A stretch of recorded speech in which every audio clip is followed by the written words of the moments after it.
Welcome, everybody. It's your boy here, Versace Stoner, alongside Vic Muscat. We got Chase in the house, Missy somewhere, I don't know. And we got our special guest, Ronnie. And you know what day it is? It's Tuesday, so it's time to get spooky. Welcome to Horror Nights. Hell yeah, I'm ready, man. Thanks for having me on again. Of course. I actually we just heard your name. We were talking to somebody and they used you in their film. Oh yeah, who's that? Do you remember the name, Vic? Was it Sam? Was it Nightmare? Danny Nightmare. Oh, Dan Knight. Yeah. Oh, Danny. Yeah. I remember like years ago, Ronnie, you and Danny came on and talked about stories, all the mischief you guys got into and stuff like that. There's a lot. So we noticed that you've been like really busy off social media. He wasn't doing anything so we were like shot him a message like, hey, you want to come on? So he came on, did a great episode. Nice. The whole time we just kept on saying like, we miss Ronnie. Where's Ronnie up to? Well, I mean, I appreciate it. I had planned on having Ronnie on like maybe almost a year ago on the VSW, and the messages, I just lost them. I don't know where it went. And then I looked the other day and I was like, oh, shoot, I never scheduled a date or time. Oh, okay. And that happens with social media all the time. Like, you message someone, you think it's all set, and then weeks go by. And then all of a sudden you forget. And then, like, you're like, wait a minute, that never came to pass. And you look back and you realize, well, shoot, I forgot to do whatever I was supposed to do. Yeah. I mean, that happens. I got actually asked to be in a movie, and they put me on a group chat, but they were just like playing around back and forth between them like 50, 100 times a day. And finally, I was just like, hey, if you want to talk to me, shoot me a message. I don't want to sit here and be like subjected to 100 messages between people every day. We have a group chat. Vic just comes in and be like, business, keep it business, and everybody and settles down. Yeah, that happens in wrestling too. I've had that happen before. The wrestling chats for locker rooms are insanity. I've been in a few of them. It's insane what you can find on there, what people say and post, and just everybody's. Honestly, it mirrors a regular locker room. It really does. Yeah, well, it's funny because I was on one a few years ago, and I had to chime in, and because the guys were completely kayfabe, like going back and forth, like they hate each other, and finally I had to say, like, are there any fans in this group? Like, you're just doing this for an audience of nobody, really. Like, why are you doing this? Do this on your Facebook page, not in a place where only we can see it, right? Who the hell were Jews? Oh, somebody told you to. Tony wrote, fuck you, too. Making friends already. I love it. Yeah, we make friends all the time.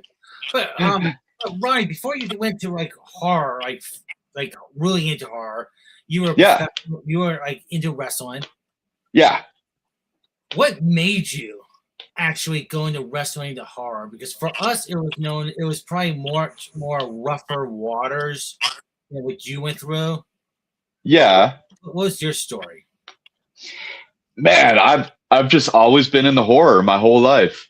And lucky me, I found a way to make it work. From doing panels at horror conventions to writing for websites to doing my own books. So I guess horror gave me a new life. So it was kind of like running parallel with the wrestling. So I've been doing both the whole time. Because with us, we just kind of like... It's actually StreamYard, but... I kind of found like some stories in the New England scene that, being journalists, we figured we should expose. And behind the cameras, we were talking about horror and our love for it and everything like that. And, every time we talked about, horror and paranormal activity, every time we talk about it, I always bring you up because the stories you told us before and everything like that. And so eventually we just got sick and tired of all the BS in the wrestling world. We're just like, you know what? Let's just talk about what we were talking about behind the scenes and bring it to light. Yeah.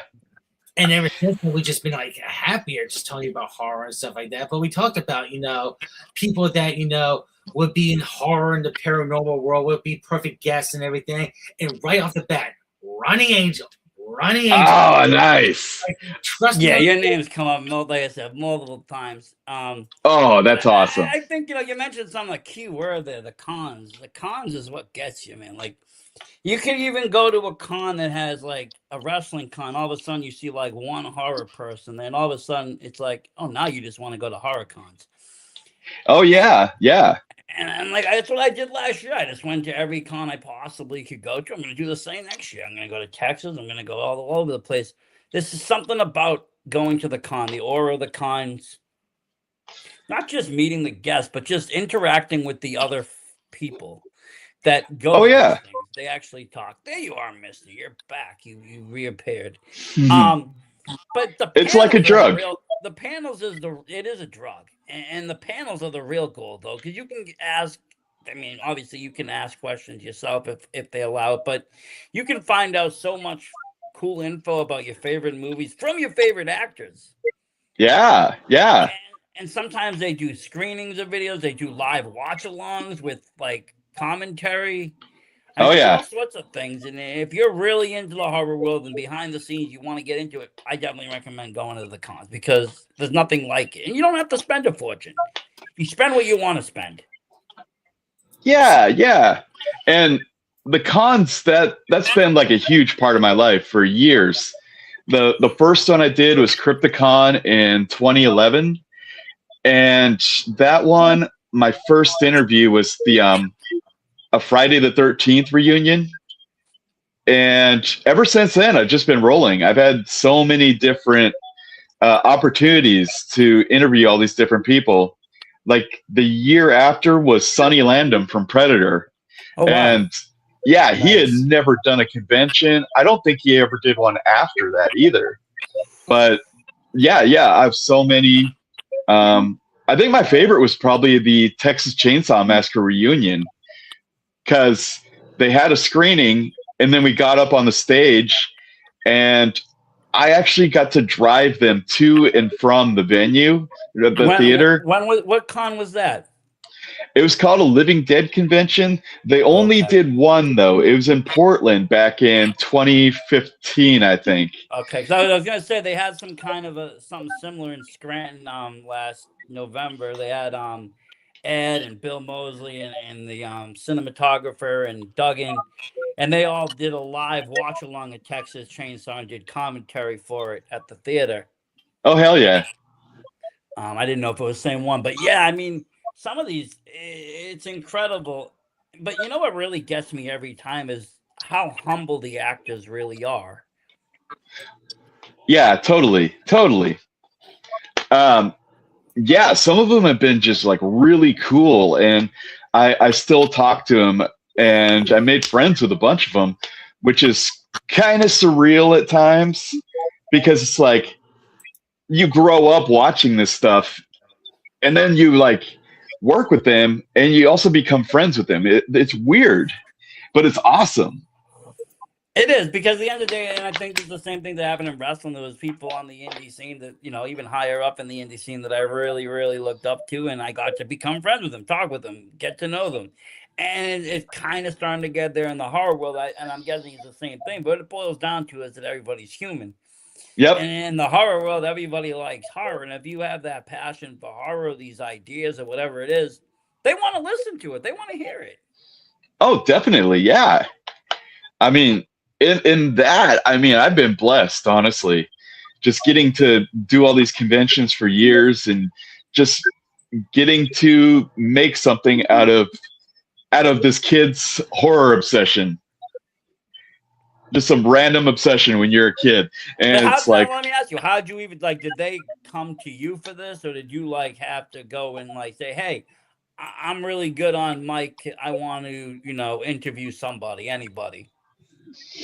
Yeah, it was kind of like that. Like the first one that I went to, Crypticon Seattle 2010, and I was writing for a website at the time, like doing different reviews, interviews, things like that.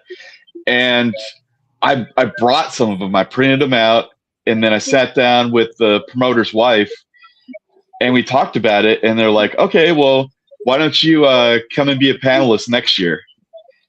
And I was like, "Hell yeah, I'll do it."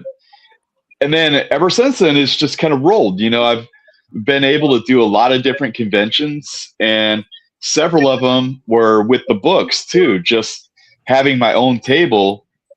And there was one year too where I was like placed like alongside all of the stars from the movies. Like Jordan Ladd. Yeah, yeah. Jordan Ladd was sitting next to me. PJ Souls was next to her. And it was just a crazy feeling. Like, holy crap. You guys put me with these people? You're sitting there to work. You're sitting there to make money and do your job. But it's kind of not hard to let that fandom come out when you're sitting there and they're all around you. Oh, yeah. And they're cool as hell, too. Oh, they are. And it's funny to even see other, like, you'll see, like, somebody newer, like a newer actor of today, actually go and meet one of the older actors of, that were in an earlier film. And, like, the fandom is still there. The actors are fans themselves. They'll get involved and go and meet other actors. Oh, yeah, definitely. That's one of my favorite things about horror is that one of my friends, he's the main moderator for the Q&As up at Crypticon Seattle. Yeah. And he summed it up perfectly. He said it's like horror nerd summer camp. Yeah. And that's it right there. That explains it. You can do 3 days of just total debauchery in horror land. Yeah, pretty much. Judge you because there's going to be people dressed up as characters. There's people that are just there to be there. There's horror lovers. There's people that have loved horror all their life. Oh, yeah. Yeah. I don't know. I'm not in your room. Gorge was a good movie, but it's not a Venezuelan drug hoax. Sorry. Oh, what the hell? Your plans. I'm trying to read those too. Gorge. What's that? No, they're saying about the movie in Gorge.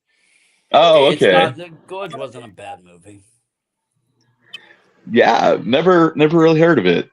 I'm more of a foreign film fan. I'll be honest. I like either like a lot of French films or German films, like Necromantic and stuff. Like really just fucked up films. I usually go for the Italian ones, like the giallos too. You can't go wrong with an Italian giallo any time of day. Like you just can pick one up and it will be good. Oh yeah, I just recently sat down and I watched Cannibal Man, and I was thinking like I pushed it off for so long because I heard that it's like really extreme, and I'm finally like, all right, I'll watch it, and oh my god, it was great. So like some of these ones that you don't even think about, they turn out to really surprise you. Like that one, I'm just like, wow, where's this movie been hiding this whole time? The thing is that I think with the giallo genre that all the major Italian directors got the forefront there, so their names got pushed forward, but they didn't really there's still a whole genre behind it. Like slashers are like anything else. Yes, you have your 5 major slasher killers, but there's so many other good slasher movies that don't get mentioned because they're not the mainstream slashers. Same thing with the giallo films. You can go and just see what they have to offer. And it has its own style. I have to say, I'm a really big fan of the color grades and the lighting that they use for the films and the suspense is drawn. And just the style of it. Especially also, I speak Italian, so I don't even have to put the subs on. It's nice. Hey, perfect. It helps. I can't really speak it, but I can comprehend and understand it. And so, it gives that authentic feel. I have a few of like Arrowhead's collector sets of like the best giallos, and I always watch them. I'm a huge physical media collector. Same. I don't mind the stream. Like I'll buy it if I want to watch it right away. But as soon as I do that, I'll also order it on like Blu-ray or whenever it's coming out on UHD or whatever. Because I want that physical copy because I need it. First of all, when the internet goes out, and second, something about physical media, especially when you start to get into the collector's issues, you get into like nice slip covers and cool little books and lobby cards and all sorts of stuff that just say, buy me. Yeah, I'm looking at a wall of VHS tapes right now. That's beautiful. Like, and I have, my God, some of these are so rare. Let's see. Oh, that one's unopened. Nice. Burial Ground. Got the Legacy here. This is just random. These two. Yeah, I've counted them. I literally have over 1,000 movies. Nice. Yeah. They add up fast, I'll be honest. How many movies have you seen, do you think? Far too many. Like ballpark. If you all play a couple hundred, off about 400. Oof, it's thousands. Like so in a year, probably. Yeah. Because like, let me ask you, Vic, are you including movies that you start and don't finish because they're either bad or you just fall asleep and you don't never go back to it? I think if you see a kill in the movie, that counts. I mean, you can do my math. About every day, I watch 7 to 8 movies. If you see the first kill of the movie, it's like baseball. It's when it gets to like the 5th inning, it's raining, you call it game, and it still be official. When you see the first kill of the movie, by that time, you know the tempo, you know the feel. Yeah, but there's horror movies that don't even have a kill. Well, anyways, look at Blair Witch. It had no kills. Don't kill my rhythm. Don't kill my flow, because it's going to go to another question that we've asked before to Mr. Angel. Yeah. One way you can kill people, and it's totally legal. I mean, the guys in the world would sign off and say, like, it's legal as long as you kill them this one certain way. How would you kill them? I've thought about that before, and I was talking with I believe it's Danny about, like, if you could have something legalized for you, like the older that you get, and we're talking about, like, oh, how about this? When you reach 100, you could kill somebody legally, but you have to use your own hands. So things like that. We've been on the road a lot, and we've had a lot of these types of conversations because we're bored, I guess. Not as grotesque as the last one. Last go not a cheese grater. Yeah, we had cheese grater. We also talked about, if people come on, like, Friday the 13th, when people got killed were in Crystal Lake. That is property of Jason Voorhees. So how is Jason Voorhees the bad guy if he's defending his land? It's like Leatherface. Like, who are these people? They're coming in my house. What the hell is going on here? Exactly. Yeah. I mean, if it was anyone else, it would be like proud U.S. citizen. But Jason and Leatherface, nope. Discrimination. Oh, man. Yeah. And it's funny because you never know who you're going to run into living here in L.A. And I was at a party a few weeks ago, and Sean Whalen was there from People Under the Stairs and movies like that. Twister. Yeah. And I talked to them about, like, this movie he did is called Laid to Rest. And I was like, I know it. Yeah. I said, I have literally never seen that. It was, it was the craziest kill ever, where he gets killed with tire sealant. Like an 06 or 07 movie, I think. Yeah. He gets, like, the nozzle shoved in his ear and just filled with so much tire sealant that his head pretty much explodes. I'm like, holy crap, I've never seen that before. It still sticks out to me. You get unique. I think, the more you can do with practical effects, the more unique you can get too, though. Your CGI is fun and dandy, but you can only do so much before it becomes fake. When you do practical effects, you can take it to the max and really just start to do shit you never could do. Oh, yeah. It's funny looking back on some of those ones. So it's very innovative. And the one that I always think that comes to my mind is from Sleepaway Camp Part 2, where the girl is, like, literally drowned in the outhouse. Yeah. I'm just like, how do you come up with something like that? That's insane. Well, I mean, it takes a lot of imagination, a lot of macabre, a lot of horror, but you also are working off of others, and you're taking a kill scene that you might have seen in another movie and be like, how can I make this even more? Oh yeah. You know, and sometimes you even throw nods or homages to other directors or you know, stories with the kill, but you amp it up a little bit. Let me ask you, have you ever been killed on set, like in any of your movies that you were in? Lots. All the time. I've been killed so many times. And oh my god. One time I got killed alongside Techno Destructo from Guar. Oh jeez. Yeah, it was funny because the director said something before he did it, and he's like, "This is payback for all the shows that you've done where you sprayed down the crowd with blood." Oh, we got completely sprayed down too. It was insane. How is it? Is it like wild dying on set? 'Cause you get to watch it later. It must be kind of cool. It's like there you are, all disfigured or dismembered or all fucked up. Oh yeah, yeah, and it's crazy to see that.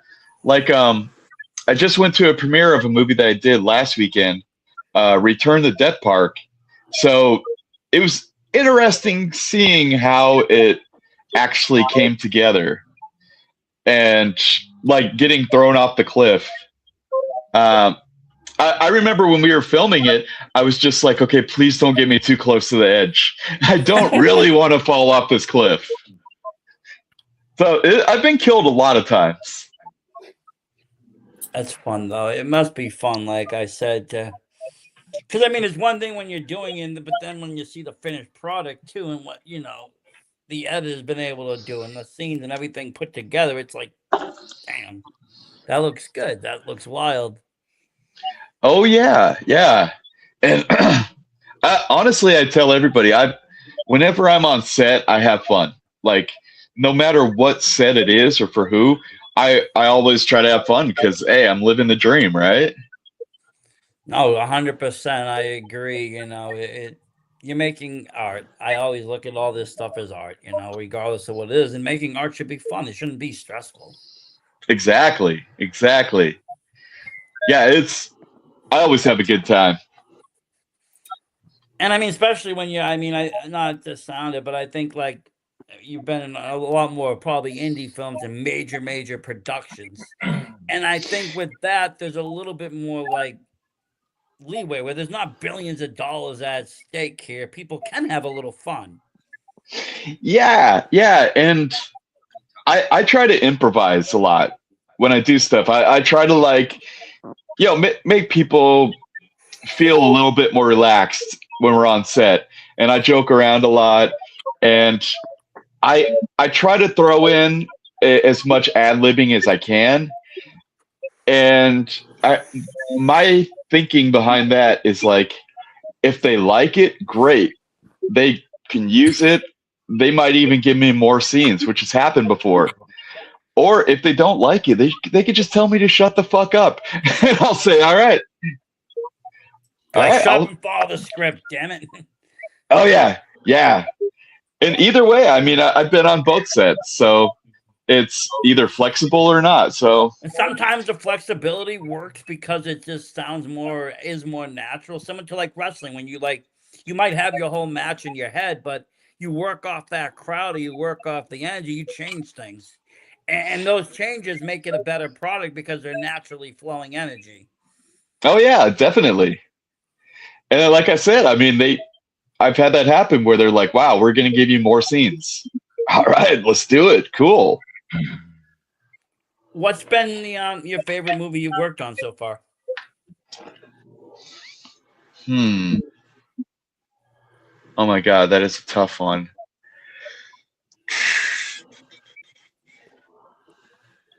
You'll have to come back to me on that one. Like I said, I mean, I've always had fun every time I film. And from a Washingtonian coming down here and having the opportunity to like work on some of these movie sets, sometimes with these famous people, is just surreal. It's amazing. Almost every experience is almost a different experience because you're working with different people and you're kind of fulfilling different dreams, doing different things. Exactly. Yeah. Yeah. As far as a favorite, man, that's a tough one. Well, like, what's your most proudest, like your most proudest role? Like, what's the one role you would say that you just killed it 100%? This would be your resume if you could only show one. I would honestly say Broken City, which is on Tubi right now.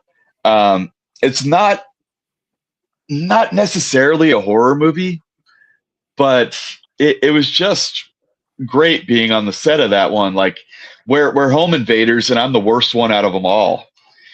And I remember it was funny because I work at a high school.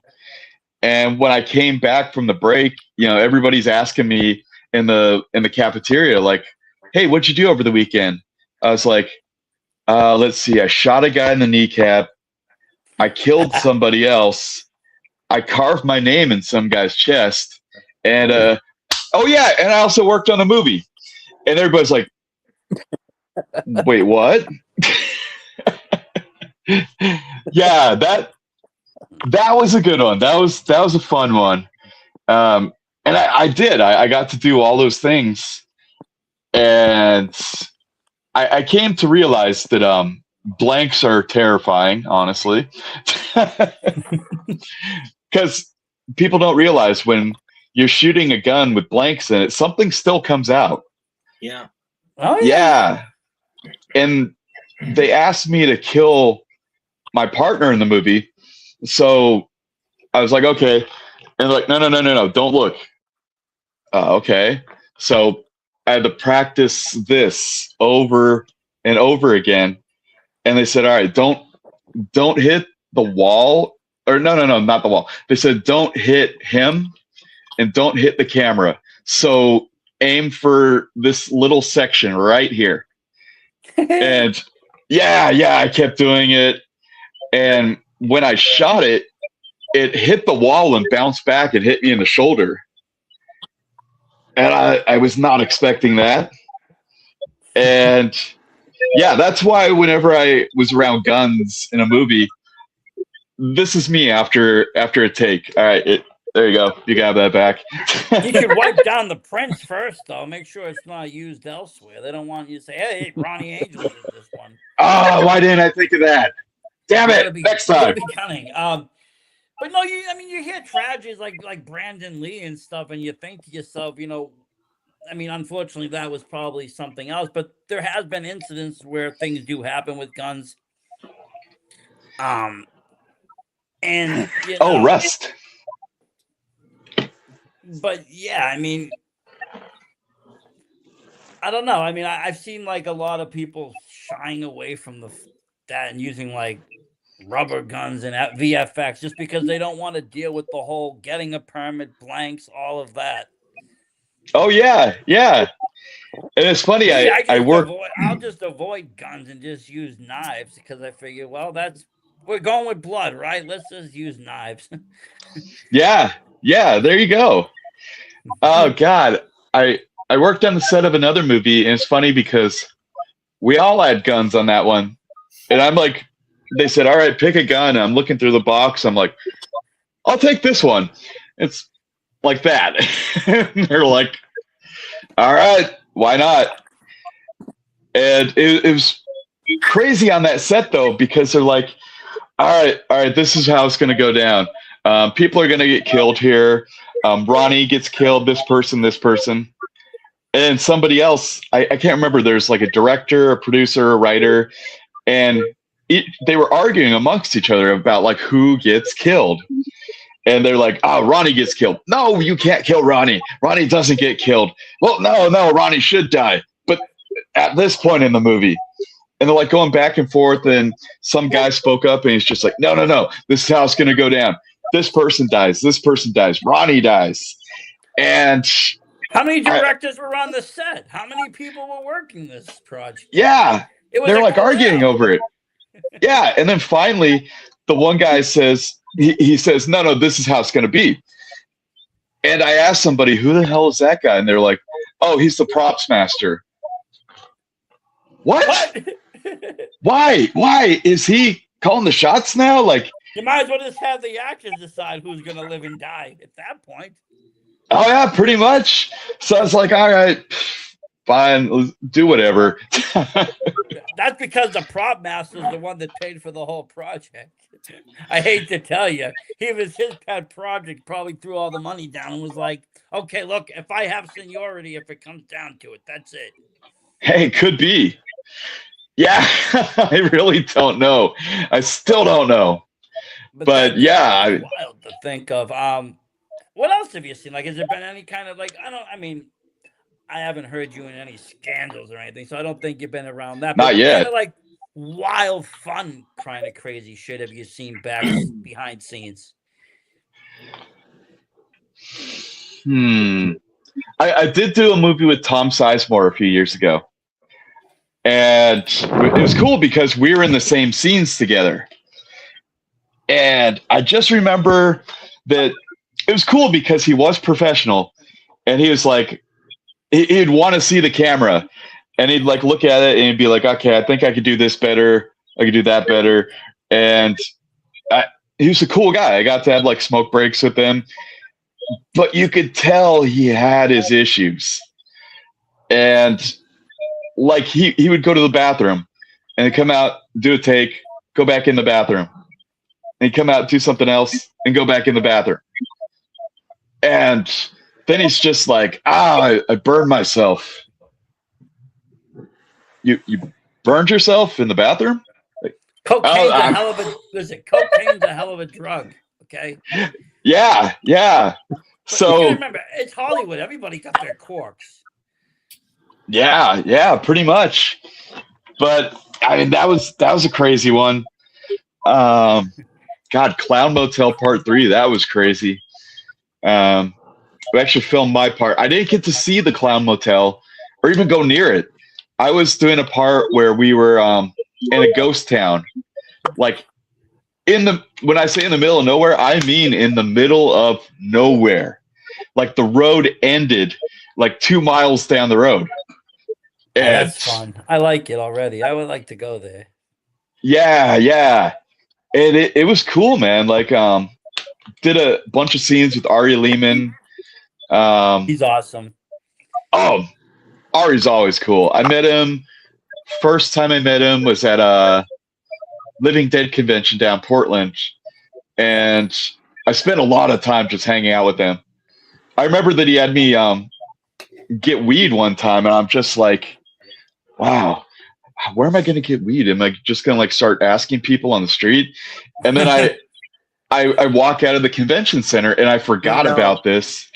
I just look across the street and there's a weed store. I'm like, oh, okay, that made it easy. Yeah, there's dispensaries now. You don't have to go find the cartel. Oh yeah, that was like 2015. So I was just like, oh shit, it's legal. All right, let's go. I missed the memo on that one. Well, Washington out that way was the first any which way. West Coast always had everything popping, but yeah. Now it's good like that on the East Coast too. You can just go to a store, but oh yeah. But it's always fun because you got to remember the stars are traveling. So if they're on a plane, they can't bring anything with them. So anything they need to buy when they get where they're going. Oh yeah, man. It's like when I was wrestling and the promoter said, okay, you guys are driving. Pick up some weed for Bret Hart. He's going to be your best friend. So I did. And when we got there, I was like, oh man, hey, I got you a present. It's like, a present for me? What is it? I handed it to him. He's just like, oh, cool. Thanks. And then he just like walked away. I'm like, yeah, we're best friends now. But it's funny because at the end of the tour, he handed it back to me, like the pipe. And I was like, no, man, that's a gift. Take it. He's like, yeah, I got to cross the Canadian border. Like, there's no way I'm going to take this. I'm like, okay, point well taken. You should have made him sign. You should have made him sign the pipe. Well, damn it. Now you tell me. Yeah, a red hot signed pipe is worth more than anything WWE can sell. Why didn't I think of that? Damn it. So you need someone like me as an assistant. I can get your fingerprints off of shotguns and whatever else you use, and I can get you cool autographs. All right, you're my new manager. There we go. What con do you want to go to? Where do you want to go? I'll start bringing you around and get you tables. All of the above, man. All of the above. We'll go everywhere. I don't care. Get you nice pro photo ops. Give guests good opportunities. There you go. There you go. Do the $100 convo, 8x10 and selfie. Oh man, you know what? It's funny that you mentioned that, because I've noticed like that's the trend lately. Is that when I first started doing the conventions, is like $20 across the board, and then 30 became the new norm, and 40 became the new norm, but with a free selfie. But then it's like, oh no! Now 40 for a selfie, or 40 for the autograph, or what I see the most is the combination for 60 for the two of them. Yeah, and then some people charge like 80. I hate to say it, what ruined the market is scalpers. Scalpers were taking the stuff and selling the $40 autograph figures for $240, $340, $440. So these guys realize that they'll even charge extra to sign premium or older stuff. Oh yeah, and I've run into those guys a lot, where even at like movie premieres or like some of the parties I've been to, like I always go to this one on Madame Tussauds on Hollywood Boulevard for every Halloween. And when you walk out, there's those guys that are standing there with like just a stack of like pictures and things like that. And and you know exactly what they're doing, because they have like little sticky notes on them, and they're like, okay, use this pen for this one, use this pen for that one. Like, I got this one signed at the last con I went. It's like all the people from Return of the Living Dead. They were actually some of the. Oh, that's cool. They were some of the cheaper autographs compared to, like I said, some of the older ones. I actually got this one too. I found when I met CJ. Alice Cooper. He had the Alice Cooper already signed posters, and he's like, I'll sign these. And he actually sold that for $100, which is a great deal in my opinion. That's pretty cool. I do a lot of 8x10s and stuff. The only exception I can see to what you're talking about is if I work for like a company that sells autographs, I would go to these cons and buy 10 to 20 and resell too. Mm-hmm. And there's a lot of companies that will do pre-orders for these cons and be like, send us your item, we'll go get it signed and send it back to you. Mm-hmm. And sometimes, honestly, I don't mind buying from these retailers because they come obviously becketed. But I mean, even at these cons, some of these people, even with VIP passes, you can't get in there. You can't see them. I mean, like Robert Englund's got 12, 13-hour lines. Oh yeah, definitely. And yeah, it's so crazy seeing that. Like, here, let me say this. You're gonna travel with me here. Yes. Let's see. I love this kind of stuff. Oh, Black Christmas. Let's see. The Wraith, signed by several people. 1, 2, 3, 4. 4 people signed that. Beautiful. The Monster Squad. They Man, that reunion, that's awesome. Recently. Yeah. It's signed by 1, 2, 3, 4, 5, 6, 7, 8, 9, 10 people. No, wait, 11 people. Nice. Yeah.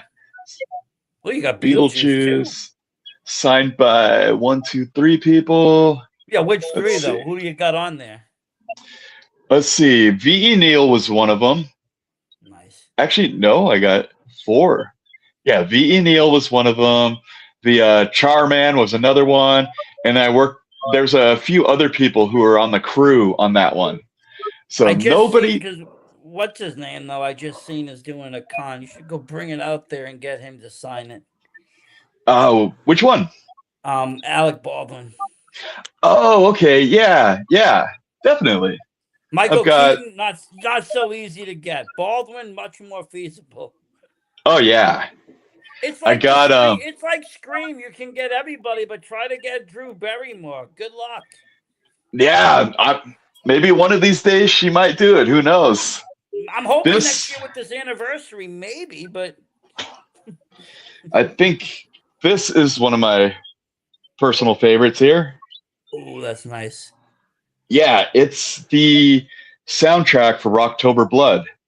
And I interviewed the main star of it for my second book, Slash Dreams Part 2. And I was telling him, like, it has one of the best soundtracks ever, but it's almost impossible to find. And he said, man, I got a box of these in my garage. What's your address? So he sent it to me, signed it and everything. And then I look on eBay and it is insanely expensive. So that's the thing. If first of all, if I believe honestly, if a lot of these actors, directors, producers, whatever, these movie people believe that you're honestly truly a fan and you're taking things for yourself. Now, I don't have anything personalized because I just don't like the aesthetic of it. But I don't resell anything either. I don't believe in reselling it. I resold some of my wrestling stuff just because it was wrestling. But the horror stuff, I only get people that I feel to the movie or whatever. You know, because you go to a con, there's a bunch of guests. If I don't know the movie or it didn't really hit me, I won't go and get these stars. There's no need. But I feel like they will start to sell personal items or give you really cool, valuable things. Oh yeah, really cheap because they know you're not going to take advantage and try to make $1 million off it. Oh yeah, no way. And I wanted to show you a couple more here that I love. Oh, you got that. That is beautiful. Oh, look at Chase's eyes light up when he sees Mrs. Voorhees. Oh, look Part 6, signed by a lot of people. Part 4, signed by a lot of people. That's beautiful. The original Chopping Mall. Let's see what we got here. Oh, nice. Night of the Living Dead. Yeah. Evil Dead. Sometimes they come back. And then... That's a good movie. That's a great movie, actually. Margot Kidder and Crispin Glover. Oh, wow. Yeah, I got to interview Crispin. It was interesting. And... That's beautiful. I've heard he's an interesting guy. He is. He really is. And I remember when I did Did you have Michael J. Fox over there too? No, just Crispin. Oh, okay. I was gonna say that would be cool too. Oh yeah, but Crispin was cool. No, Crispin's awesome. I'm just saying I like the movie The Frighteners, so I mean anything Frighteners for me is pretty cool. I thought that was a very underrated horror film. Oh, definitely. I saw that in the theater when it first came out. Yeah, me too. And it's like, this is really cool. And I'm like, why aren't people liking this? I still watch it. Oh, yeah. And that's what I was going to say. The only problem with the physical media today is that I keep upgrading. I keep getting newer 4K versions, or I got like 6 of the same film because they had a new documentary or a new something or a new work press release. So I end up with all these versions. I ended up having to buy another region Blu-ray player so I can watch other films that I can't get here. Very nice. Yeah, that kind of stuff. Same here, man.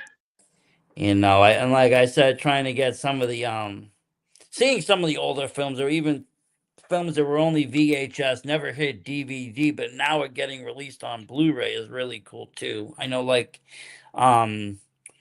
Vinegar Syndrome does a lot of like restorations of older films, and they get released in the old format. They're not upgraded, but it's just really nice to be able to watch these films again because a lot of them you haven't seen since the video store age. Oh yeah, exactly. And that's why I love those places like Vinegar Syndrome, Synapse, Severin Films, because they take all these old obscure movies and some of them haven't even been released here ever. No. Yeah, and then they just end up restoring it and then give it like some new life. Like there's a new fan base that grows out of it. And I love to see that. Well, yeah, because I think some of these movies got either shadowed by bigger releases at the time, or they didn't have the right distribution. Well, like you said, they weren't released here. Oh, yeah. Yeah. And so now they're getting added into a whole new audience, not just of new horror fans, but then older horror fans that are like, where was I when this film came out? Like, how did I miss this? Oh, yeah, definitely. It's like, oh, man, I've got so many rare movies here. In some that I'm just looking at right now. Just like, God, I don't even think this is just one I wanted to bring up. Ooh, that's a beautiful film. Oh, yeah, yeah. And I honestly don't even know if it is on DVD or Blu-ray or anything. I don't think so. Nobody talks about it. No. But it's a great movie. Unless somebody, I mean, you get some people that will take a VHS and digitalize it and make their own versions. If nobody else has distributed the film, I've actually seen some people distributing films. Yeah, there's one guy I was interviewing for the second book. He was on a movie called Iced, and it's entertaining enough. I wouldn't say it's a good movie, but it's entertaining enough. It has Lisa Loring in it from yeah, she's the original Wednesday. But when I was talking with this guy, he was telling me about a movie that he did where it's like one of the rarest movies ever, Cards of Death. It never got released here and only had like a really small release overseas, and not very many copies existed. And this guy found it in Japan just randomly in some store. And he ended up bringing it back to America and somehow made copies and released it. But there's only so many copies of it that are out there right now. So just finding a movie like that was insane. It's like a holy grail almost. Yeah.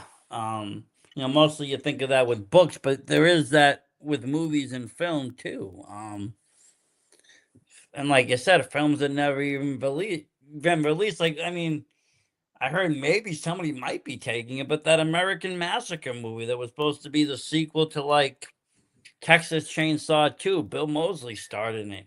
Early 2000s. Yes. It got made, never got released. Somebody, I believe, just picked up the rights for it or is getting distribution for it and might be actually releasing it.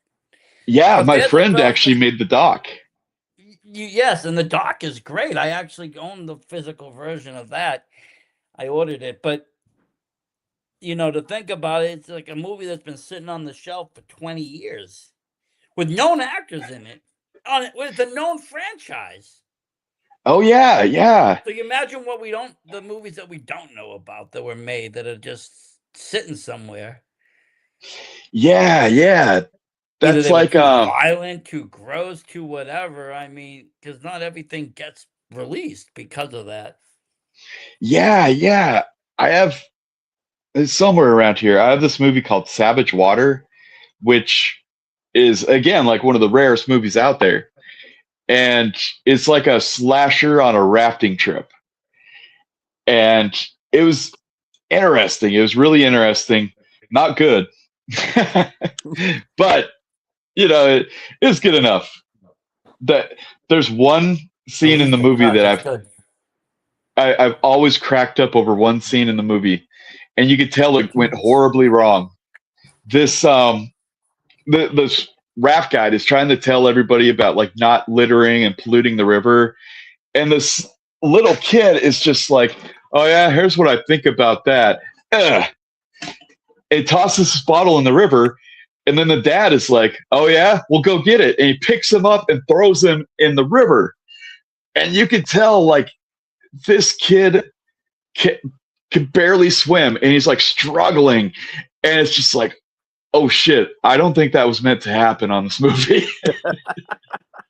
They're like, just keep rolling. He'll be fine.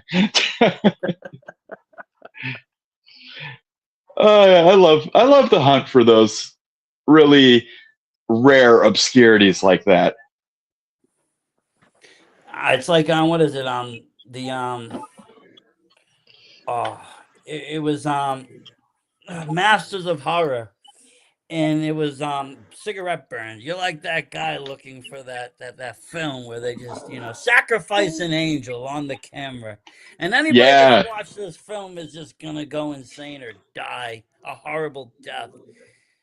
But the true horror fans need to see that film. yeah. It's like God,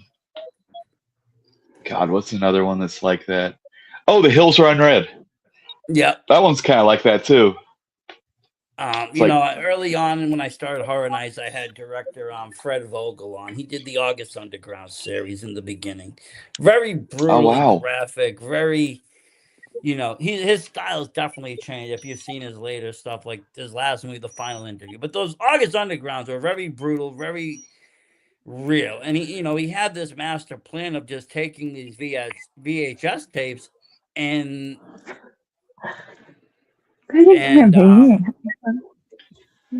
taking the VHS tapes and he was gonna put them in the park and put them over here, put them over there. And then 1 week later, the anthrax scare happened. So he had to scrap all the plans of doing this guerrilla release style of this film because he wanted people just to pick it up and put it in and say, "Am I watching a snuff film?" That's actually genius. It is, but then the anthrax shit, so anything that was just laying around got reported as being suspicious, and so he had to drop the whole plan and release the film normally. But had it not, that would have been a genius idea, especially in those days where people were still that blur. Yeah.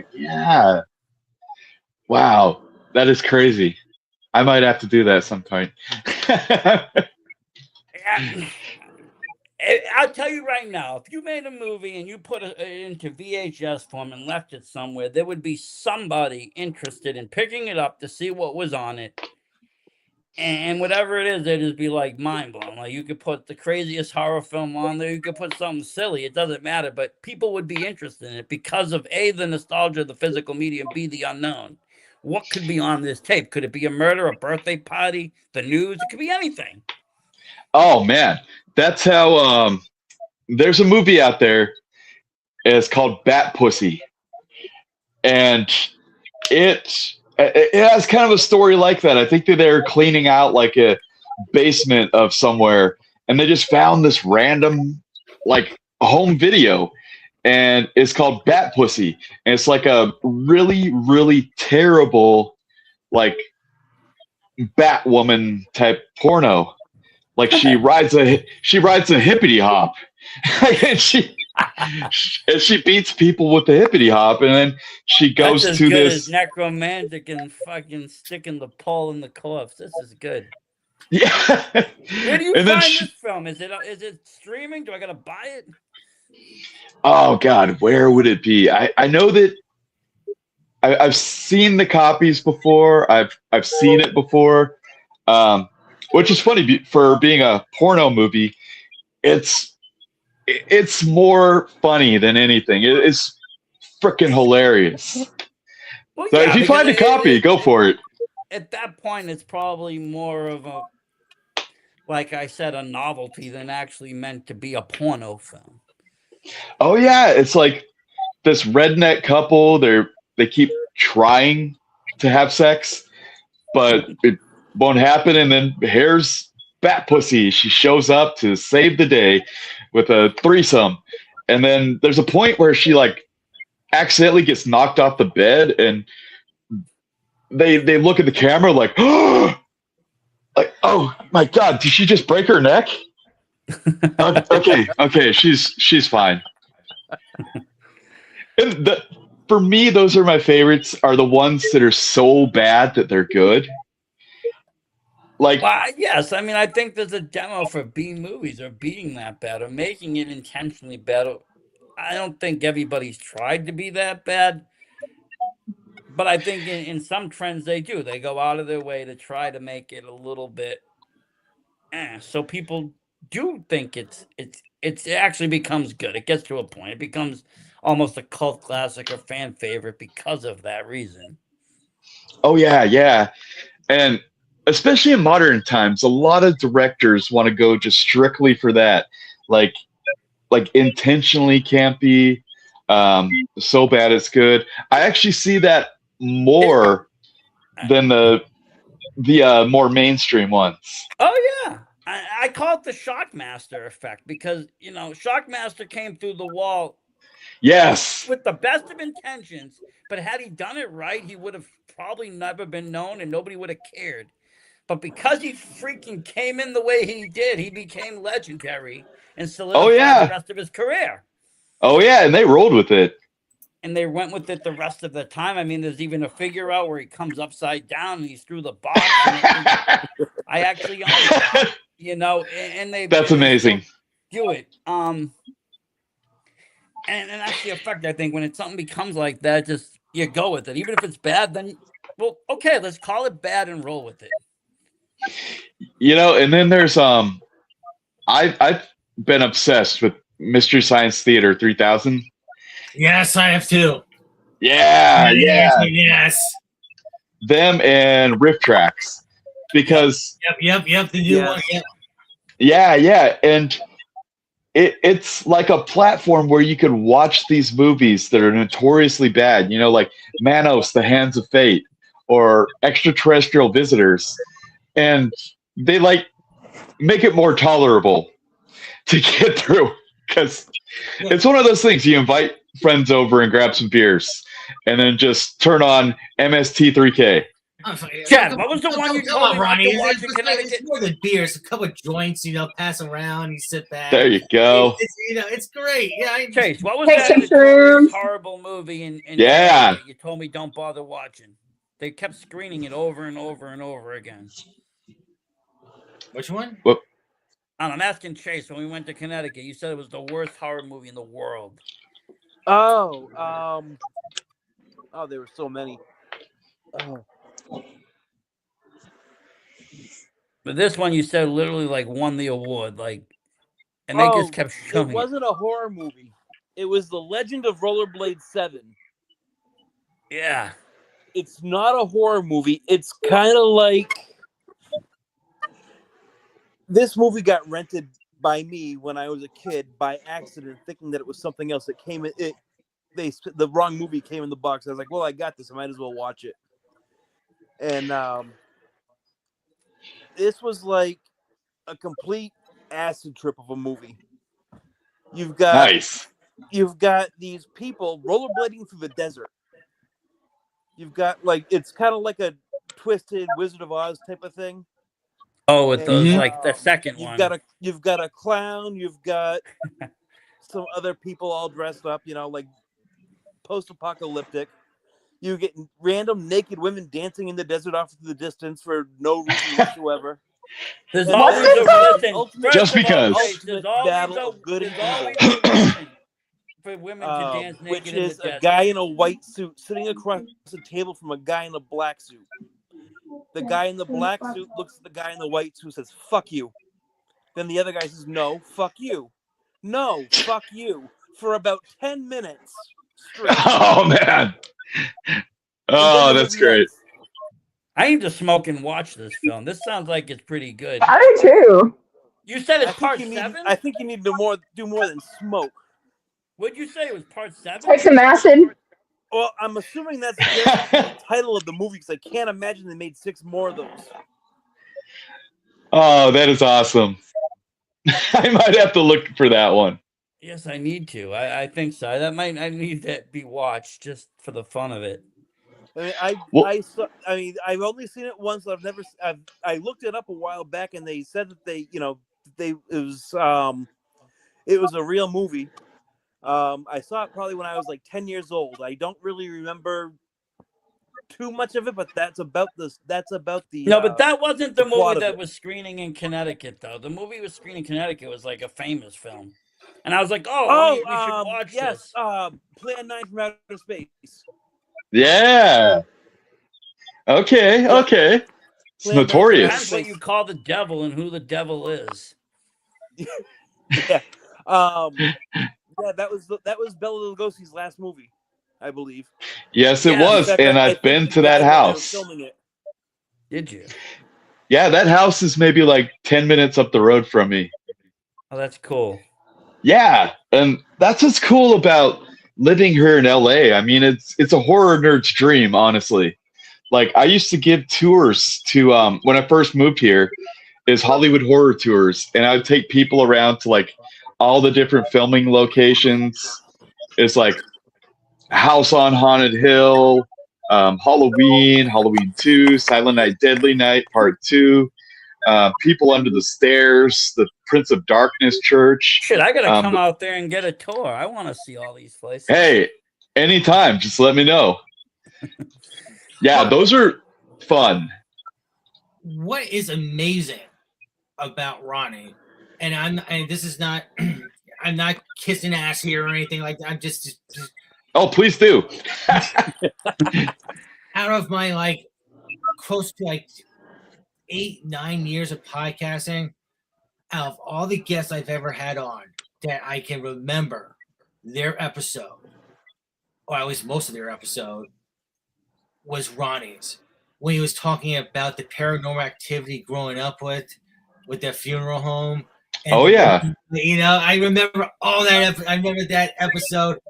I didn't even have to listen to it. Just like when you were coming out, it just came back to me about you were telling me about white. You know, it's just like it was just really cool. Just like all the episodes I've done before, and I've done a many. That one was just kind of like came to me as clear as day. Once again, I appreciate that. I really do. That's awesome. Thank you. Yeah, these are always fun. A funeral home? Yes, I did. Yes, I did. Why do you like horror? What was your parents morticians? Yeah, this is my third book. Came out a couple of years ago called Death in the Family. And you were about to write your third book last time we talked. Yeah. Yeah. And this one is all about growing up in the funeral business. And it's it's mainly about my dad and working in the funeral business, but there's stories that are just kind of like peppered in there from myself and both my brothers and my mom.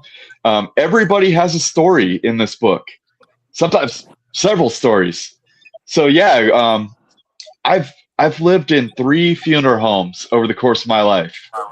Have you ever shot any cool films in them? Because they're pretty cool sets. No? No, because that was the time, like the first 2, I was, like too young for that. And then the third one, I guess it never dawned on me, but where I lived at when that one is downtown Everett, Washington. And I would tell people it's like the safest place in the world. Like if there's a zombie apocalypse, I'll be fine because, oh my God, there's like razor wire around the fences and just like go through one gate, go through the next gate. So if somebody showed up on my doorstep, there's something wrong. Well, nobody wants to go to a funeral home unless they need to. Yeah. But it was cool. I mean, I really liked living there, except for the brown recluses, but that's another story. Oh, yeah, I mean, nobody likes a deadly spider. Yeah, but they were even teaching me how to do cremations at one point. And the owner kind of put a stop to that. He's like, no, he has to go to school and get certified. You can't just teach him. Let him burn the bodies. Why? Come on, it's good practice. Yeah. All right, I'm buying the book. I'm sold. Yeah. I love $19.99. I'm buying it. Hell yeah. You have to let me know what you think. I've got, growing up in the funeral business is wild, though. Like, it's weird. It was just normal to us. Yeah. Yeah, it's like, this is my dad. He's like, I got to deliver a body to Phoenix. Hey, kids, you want to go to Phoenix? Yeah, sure. All right. Family road trip. And you're dragging the body with you. Everybody's going. Yeah, it's like, oh, you need to take a nap? Prop your pillow up on this casket. You get to a rest area. You mean you didn't strap them to the roof like National Lampoons? And just Maybe a couple times. It was funny though too, because like we would get out at a rest area and you would see some of the people, it just kind of would dawn on them like, is that a casket in that van? Like, I'm out. You're like, it's normal. You should have been like, it's for a casket. Yeah. We're in the wrestling business. What do you want? Yeah. It's normal. I deliver these once a month to the Undertaker. Leave me alone. Yeah. And it's funny because when we were running Pro Wrestling Beyond in Washington, we had a few casket matches. And he would just grab some old one that they weren't using, and bam, you got a casket match. Gently used. Slightly. Slightly. That's Before you funny. practice on burning the body, it might have been in there for a little bit. Yeah. Yeah. It's all good. That was my favorite book to write, though, honestly. What were your other two books about? I've got the first one sitting in front of me right now. Ooh, Slash Dreams. Yeah, Slash Dreams. It's a guide to slasher movies. And by the way, if somebody wants to buy this on Amazon, just make sure that it's the new edition, because I'm happy with how the new edition is. When the original one came out, I wasn't too happy about it because we were kind of running against a deadline. So the guy actually told me, like, we could either pull it and work on an index, or you can make it to your book signing on time, your book release. So I was like, I'm flying down from Seattle to LA to do this book signing. So fuck it. They could fill in the page numbers in the index themselves. But this one, I went through it so thoroughly. So I'm very proud of this version now. And it is 575 pages. Nice. Yeah, I review like probably over 300 movies. That's cool. And yeah, I did interviews with a lot of these people. Adrian King, Felissa Rose, Tommy McLaughlin, Sean Whalen, Jim Wynorski, just a whole bunch of these different people. And the second book came out a couple years after that, and I freaking love the second book because I flipped it. I interviewed like 50 people from the movies, and then I dug deeper and I reviewed both really obscure slasher movies and pseudo slasher movies, you know, like Identity or 10 to Midnight and movies like that, which actually I just saw 10 to Midnight in the theater last night. Oh, nice. And yeah, double bill with New Year's Evil. And like what I was saying though, being a horror kid growing up and living in LA, you get stuff like that. Like, oh my God, I just saw a double feature of 10 to Midnight and New Year's Evil. And then getting to meet one of the guys from New Year's Evil outside and like, oh, what else have you done? And it's like, oh yeah, I got to beat Joe Pesci with a baseball bat in Casino. I'm like, what? Like, how did I come to live this life? It's surreal. Wow. Yeah. It's like I went to go see randomly Rats the Italian movie. And at one point, my friend was like, "Is that Jack Black behind us?" I'm like, oh shit, it is Jack Black. Oh, that's cool. And then when we got, I had to go to the bathroom, so I went in the bathroom. And when I come out, I'm washing my hands. I look over. I'm just like, oh my god, and I literally said, "It's you." And he's like, "Yeah, it's me." I'm just like, okay, this is gonna sound weird, but I always told myself, if I ever meet you in person, there's just one word I have to say to you. And we're in the bathroom, so it's awkward. He's just kind of like, oh, okay, what was that? And I said, Tenasket. He's like, what? My family's from Tenasket. How the hell do you know what Tenasket even is? I'm like, I used to live 2 hours south of Tenasket in Wenatchee. Like, this is like very like obscure small town. Yeah, Washington. You have to know if you know, and if you don't, you don't.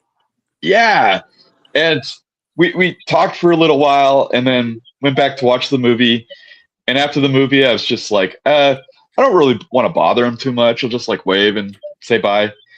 And as soon as the movie ended, I hear from the back of the theater, "Hey, Wenatchee, come here." Like, oh, what?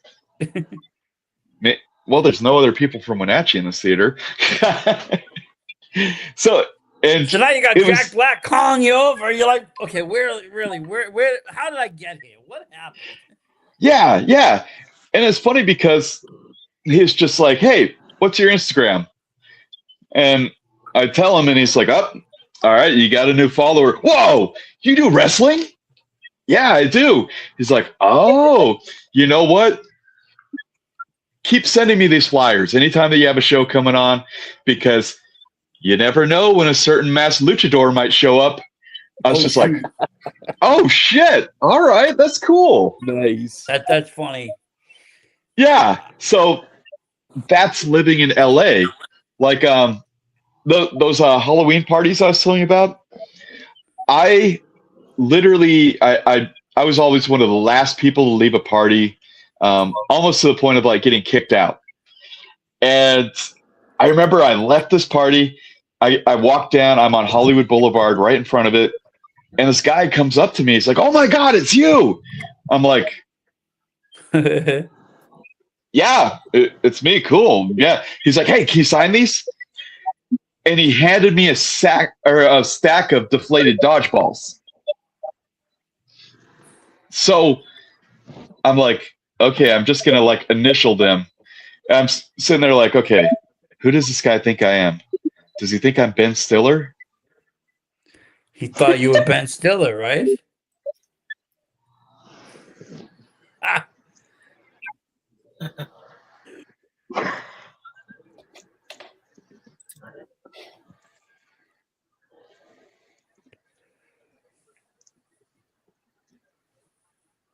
I think he froze, yo. Now we're on the spit. He glitched out. Anything here can happen on Horror Nights.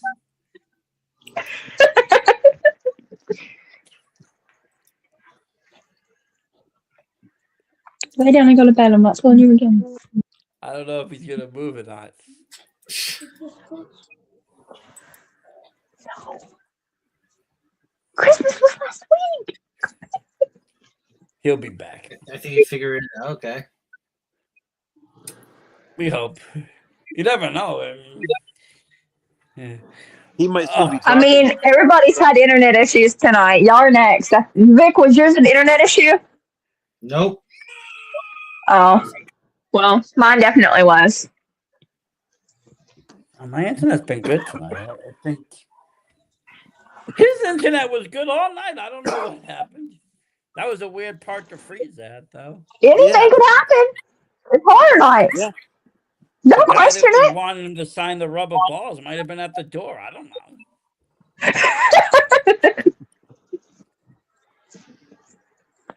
Oh boy, I have to say though, what great stuff. I think that is a difference, and I've heard that from several people. Like living out in LA, like you can just kind of go in the backyard and see shit.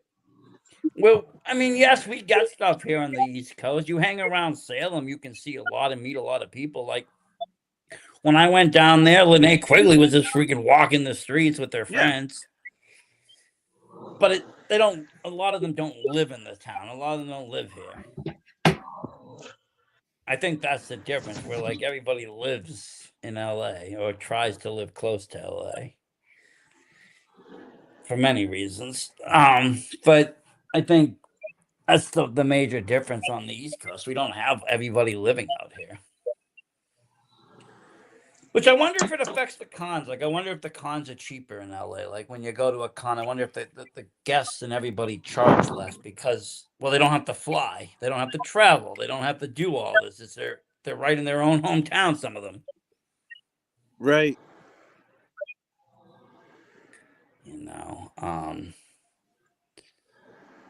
It's interesting, though. It's interesting to hear other people, like I said, that. I mean, you've been to a bunch of cons as well. It's a different feeling. It's something different. He kind of explained it pretty well, too. Like, everything is just working off each other. Like, the fans are stars. The stars are fans. Everybody is just in a cycle of fandom. Nobody really has egos at those things, if you notice. Like, even the stars, they're not like, they don't. If anything, it's the people that are working the show that will stop the line. But if the guests knew that they were stopping the line, they would be pissed. That's why Robert England walks down and says, "No, nobody cuts my line." And that's why it's a 13-hour line. But like, I'm sure Matthew Lillard didn't want his line cut at the last con I was at, but the people don't want to be there all night long. Where I think the hard guests, they'll sit there until it's done. It's money and it's fun. They want to entertain fans. Without fans, there's no new movies. You can have the newest movie, but if you don't have any fans, no one's going to go and see it. Exactly.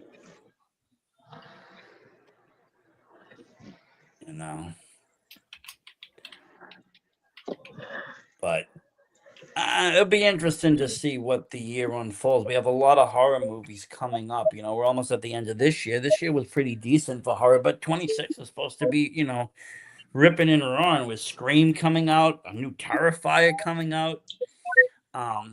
Both of those coming out alone is gonna, major franchises. And the Terrifier is supposed to be the final chapter. Like, I don't know what will happen to that. Because I don't see them getting rid of Art. I don't see them getting rid of Art the Clown. Right. And I mean, how many times have you heard it's the final chapter? There was one of the Friday the 13th movies was called The Final Chapter. And then it might be the final chapter. After that. It might be the final chapter in the Terrifier saga. But maybe we see Art in another kind of a movie with different people. Maybe this is no more the two kids that he's been fighting for the last two films. Or they do a backstory, like they said they were going to show who Art the Clown was. But I've been really fascinated, honestly, with what's going on with Gary in that whole show. I thought that was perfectly done. There's so many routes now they can go to that. And now absolutely. You got, more life put into, Stephen King's novels that people weren't reading or even touching for a while. Now they're going back and reading the books and going back and connecting dots and playing, detective with all of this. And I guess Stephen King didn't even have anything to do with Welcome to Derry. Somebody took his ideas and almost perfectly put them into a show. Yeah, that's what I heard. And Bill does a great job as Pennywise. I mean, yes, I'm a Tim Curry fan. I think Tim's 90s clown was scary because it worked on a lot of practical effects. He had a different aura about him. And if you were a Tim Curry fan, you didn't know him as being scary. You known him as either, You know him either being like in Clue, or you know him in being, in Rocky Horror Picture Film, or something more comedic, not so much a killer clown that kills children. And seeing him in that role, I think he picked it up perfect. He was very creepy. I'm surprised he didn't do more and more horrors after that. So I'm surprised more people didn't cast him for actual horror roles. Maybe it was enough. Maybe he didn't like the makeup. Bill's different though. Bill had more of like a horror background. He was in that, that Netflix show, and then he was in some other things, and then he did the first It and the second It, which he killed those roles. I mean, if you look at him in his face, he has that natural evil smile. He looks like an evil clown. And I guess that version of It, or that version of Pennywise, per se, because Pennywise is just a variation of It. It can change into many forms. I guess that's more of what was written in the book, the silver dressed kind of not so colorful clown, compared to what Tim Curry gave us, which was more the colorful clown. And one thing I liked about Welcome to Derry is that they went all in on him taking other forms. Like in the novel, he took the forms of all the classic Universal monsters at some point. And this, he takes Uncle Sam, and he takes all these different forms, and he's not just the clown. And I thought that was a really nice touch. Yeah, they had him in the woods, and I think they're going to show even other forms as they go back in time. And the Universal monsters is cool too, because they kind of did a little bit of a nod to that in the miniseries, with him showing up as the Wolfman to scare Richie. Right. But the book was more detailed, and it was more, again, we're talking about not, the movie, the original miniseries, and even the new ones make it almost seem like this is a movie about a killer clown. His name is Pennywise. He's an ancient evil being. The first one kind of explained the deadlights a little. You saw its second form, which the only other form we can really see is, its true form is a spider. But it's even bigger than that. It's even different than that. But it's taken, like I said, like you said, many forms as well. But the 1 and 2, they kind of got into that. But again, we didn't see it really as a total cosmic being until recently. I think people are starting to realize, well, this is a huge cosmic being from the beginning of time. And then plus the book explains the turtle too, and the balance. Right. Which they never really did that in the movies. Not the miniseries anyways. And it's the same thing with The Shining. Like the first Shining, it was a great film, but it wasn't really the book. It ended up becoming Stanley Kubrick's version, and it ended up becoming, a blockbuster film, and it was all about, Jack Torrance and this and that. But The Shining itself had so much more involved. It did. And we're starting to even see that a little bit now, where we're going in the backstories of Holloway and all that, and how they're going to connect that. And I think they will. I think people will connect that back and make that into something. I think Ronnie is coming back. Welcome back. You froze up right in the middle of you were saying they thought you were Ben Stiller. Yeah. Oh my God, that was crazy. Can you hear me okay? Yes. Yes, we can hear you. Okay, good. All right, let's see. Make this. So did you end up signing all the rubber balls? I did, yes. Did you sign them under your own name, though? No. I just made it look really messy. So they couldn't really tell who it was. Those were unloaded on eBay the next day and sold. Yeah. It was one of those people too. One of the ones that goes up to people with like a stack of pictures. Well, who else would have that many rubber balls on them just waiting for Ben Stiller to walk around? Exactly. I mean, come on. I mean, it's not like a normal thing. It's something very specific. Yeah. And like I said earlier, I'm not the biggest fan of those people, that go from show to show, like, or they'll go to a movie screening. Like, it's fine if you want them to like sign something for you or get a picture with you, but when they cross that line and they have like a stack of pictures and things like that, like the people that wait for the WWE wrestlers at the airport. Yeah. If you're gonna do one, maybe if they're nice enough, but when you got a bunch, it's like, eh. Yeah. And I won't say that I just get one autograph. There's times that when I met,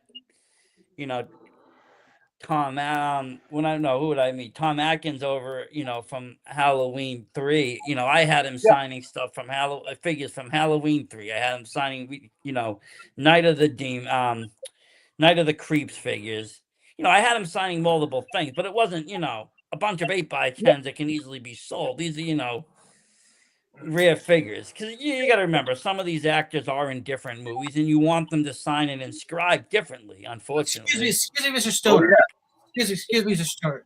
We always strive for what our audience wants, correct? Well, yeah. So when I saw this, the boring, I apologize. I have not taken my shirt off this whole episode. I apologize. That's what's so boring about it. We have not seen the amazing chess that Mr. Victor's been building up these days. Well, this is a horror show, so go for it. I didn't want to tell you the real again. Misty's like Linnea Quigley. I apologize for this. You're right. The chess is to be shown. Put it back down. I will pay you. 225 I spent this morning. 225. Maybe someone else can do 225. Thank you very much. You're welcome.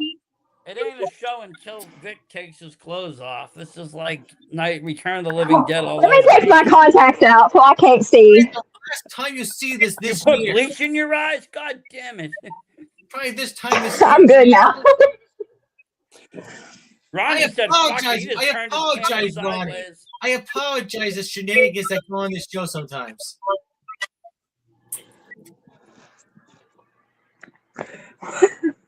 I want everybody to see you in your beauty. Give a little pose. Give a little bulk up. Hey, beautiful. Look at that. Bulletproof. It ain't a real. You know what? It's not even real until you slap your belly. Rub your belly. My belly. It ain't real until you rub your belly. It ain't real till you throw up. I am entirely too sober for this. The chest.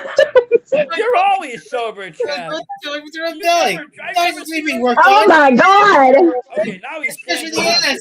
The ass, right there, the ass. Need to be worked on too. It's a work in progress. I'm happy with my chest. Please make it in. Oh boy.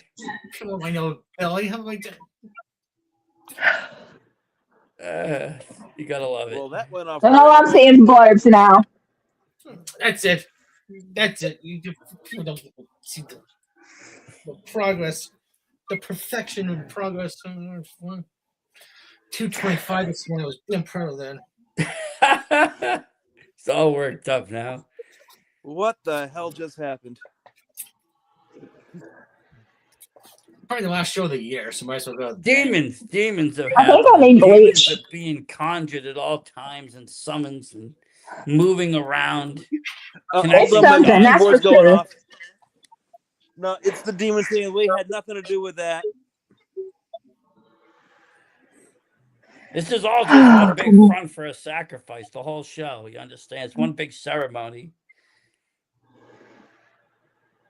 I understand. Like a Travis Scott concert. Think of it like a big like a smaller Travis Scott concert.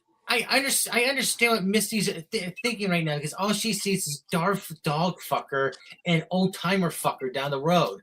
I understand that, but every time I get out of the shower, I always moisturize my ass, so it always smells like roses. So it's not like any other ass; it smells nice, and all the ways appreciate that. I'm gonna be nice because we're on air. I'm just saying, just saying. Oh boy. Is that what people do in Vermont? Just moisturize their ass? I mean, I've never moisturized mine, and it's bigger than his. Kentucky. I don't think there is I look young. I look good, That makes sure the skin's fine, I don't know. Growing a little goatee right now down here, Yeah. But what's that have to do with moisturizing your ass? No, it's moisturizing my whole body. What are you talking about? Just my ass. It's my whole body. Okay. Well, don't do your ass first and then the rest of your body. Do your rest of your body, then your ass first, because otherwise you're just rubbing ass cream on your face. I would take my blade. If I shave my nuts, I always take the same blade and do my head and face quickly, then go in the shower. Do different blades. Yeah, don't use the same blade. It's like the people that cut their dog's ass hairs and then use the same scissors to cut food. It's like, what the fuck are you doing here? You know how much blades cost these days? Well, yeah, that's why they're behind locked cases. People don't steal that shit. Dude, if the blade's still good, it's just like, well, I'm going to the shower anyways. Why don't you just get an old-fashioned blade?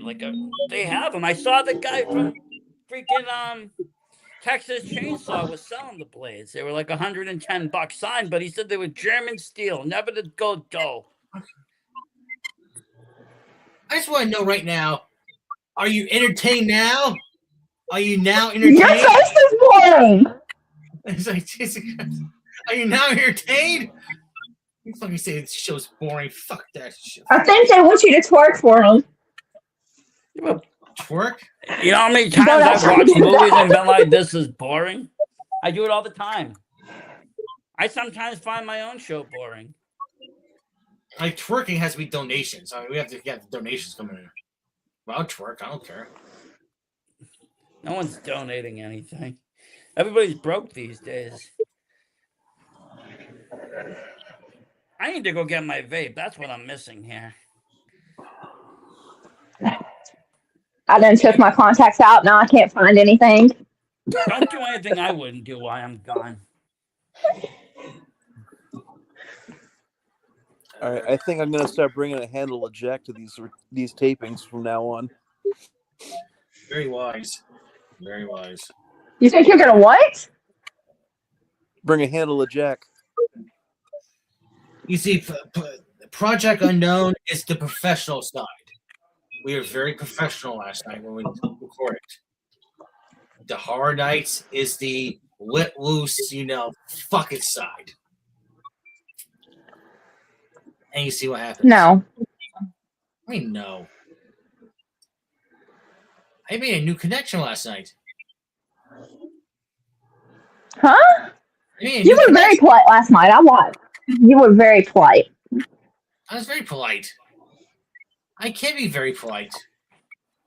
I open doors. I open doors for ladies and car doors.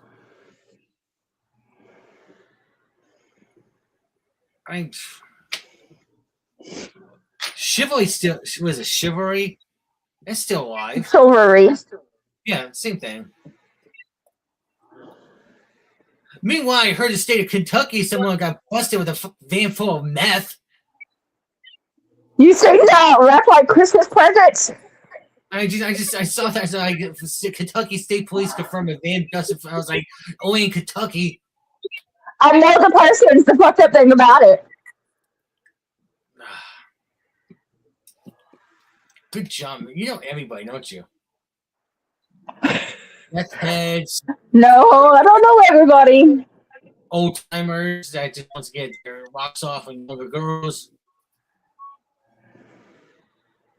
And Still Beach, West Virginia. I don't know everybody. Still Beach, West Virginia.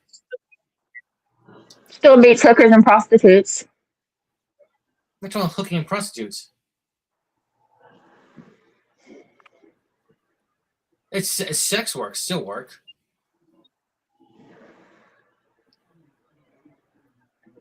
Come on, Misty. What's wrong? Yeah, they still work until you catch something that Ajax ain't gonna wash off. These days, if you go to a bar, let's say Chase and I go to the local bar, and we find two girls. They say like, "Oh, we go to church," and they would get all tipsy, and we take them back to their room. We have sex with them.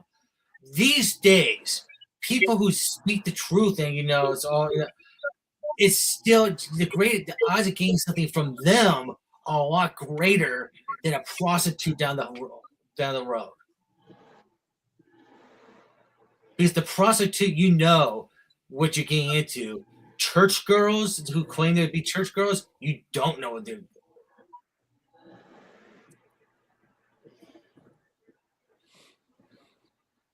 I could see that logic, actually. That's the most bullshitical nonsense you spoke that's actually made sense. Because I just trust no one. That's what it is. I trust nobody other than my kids. That's how I look at it. Sad. That's how it should be.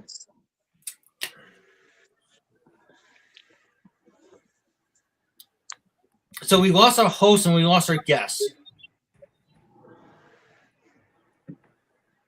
Okay. Yeah. Woo! 2025. I think we lost our guest right around the time we started flashing. We've had some guest trolling tonight. It's kind of funny. I didn't put all of them up because I was like, I'm not getting worked up. Except boring. I'm not fucking boring, goddammit. Oh god, my back is killing me. I gotta move. Except I had one co-host one time that actually showered while he was recording. I put the phone over the fucking shower head. You didn't see anything like private wise, but you just see him fucking showering. And I was just like, we could have waited for you, man. We could have fucking waited for you. Oh, there's a host. What's going on? Nothing. We're just talking bad shit about you. No, you weren't. You were talking about No, we weren't. trust your kids. I know what you were talking about. I was about what? That you only trust your kids. And about guys showering on the show. Well, who the hell showers on the show? I had a co-host that showered on the show one time. I never showered on the show. No, I'm not saying you, but I had a co-host one time. Who, Max? No, you're going like way back, like beginning of Max. Alex? No, it was Joke Nooks. No, it was a friend of Vincent's. Oh, well, that explains it right then and there. A friend of Vincent. Yeah, you just put the fucking thing over the shower. That's weird. Ronnie said, sorry, I'm having a rough time. My phone kept shutting off. And my laptop says to use Messenger, they have to send a notification through Yahoo Mail, which I haven't used in years. Still trying. Yeah.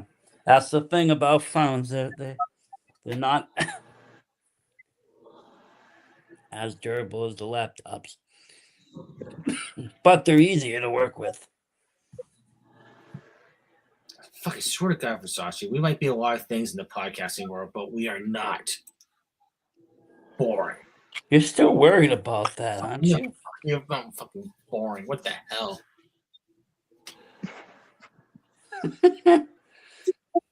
Your life boring? Never. Never boring. Because I don't make it boring.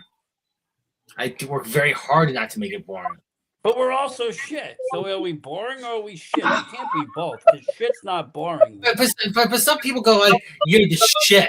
So is that like a good shit or a bad shit? I don't understand. You wouldn't know true talent if he bit you in the ass. Top 3 diddlers? Do you want me to diddle on live right now? I don't want to diddle right now. I diddle right now on social media networks. I mean, if I could get Zuckerberg to approve, it's this party, but it's like I want his signature first. You made it to the top. Have you not seen the Asian on Facebook recently? There's an Asian woman who is playing with herself. on lives, and he's Misty, been like having 6 to 8 hour long Misty, streams. the thing is, Misty, is you know the top diddler. He's also fucked dogs. Here's Ronnie back.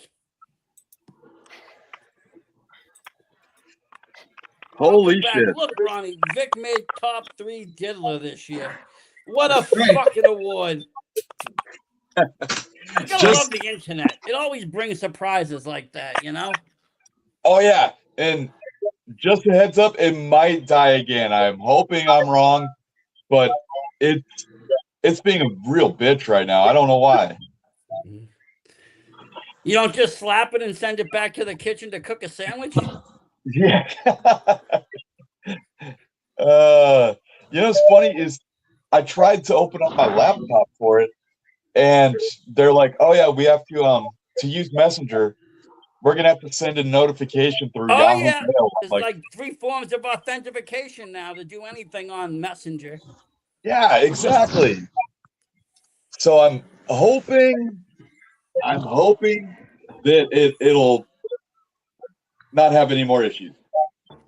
Hey, I play Rivals. What's your favorite loadout? What's your favorite weapon? Are you a sniper guy? You freaking knife guy? What do you use? What was My that? kid Sorry? plays that game. He's like pretty good at that shit. Never before, man. Don't even open Roblox. It's the devil in disguise. I've never even heard of it. It's even better. You live in a good world. Your world is much better than mine. I need to move to the West Coast. Maybe it's California probably banned Roblox, knowing you guys. I'd be all for it. I'm for that kind of shit when it comes to that. Oh man. It'd save me thousands of dollars a year if they would ban the game. I wouldn't have to buy my kid any more Robux. Well, it's funny too because I've been the guy lately where I have friends up in Alberta, and they're like, "Oh yeah, it's like negative 20 Celsius right now, which is like negative 12 or 13." I'm like, "Huh." It was in the 70s today. They're like, "Yeah, fuck you, Ronnie." That's what I love about living here. So the weather's nice. Not here so much. Well, it gets cold and then it gets warm, then it gets weird, then it gets cold, then it gets warm. Fucking ice around here. Kind of bipolar. Yep. Oh, very bipolar. One day it'll just be humid, the next day it'll just be freezing.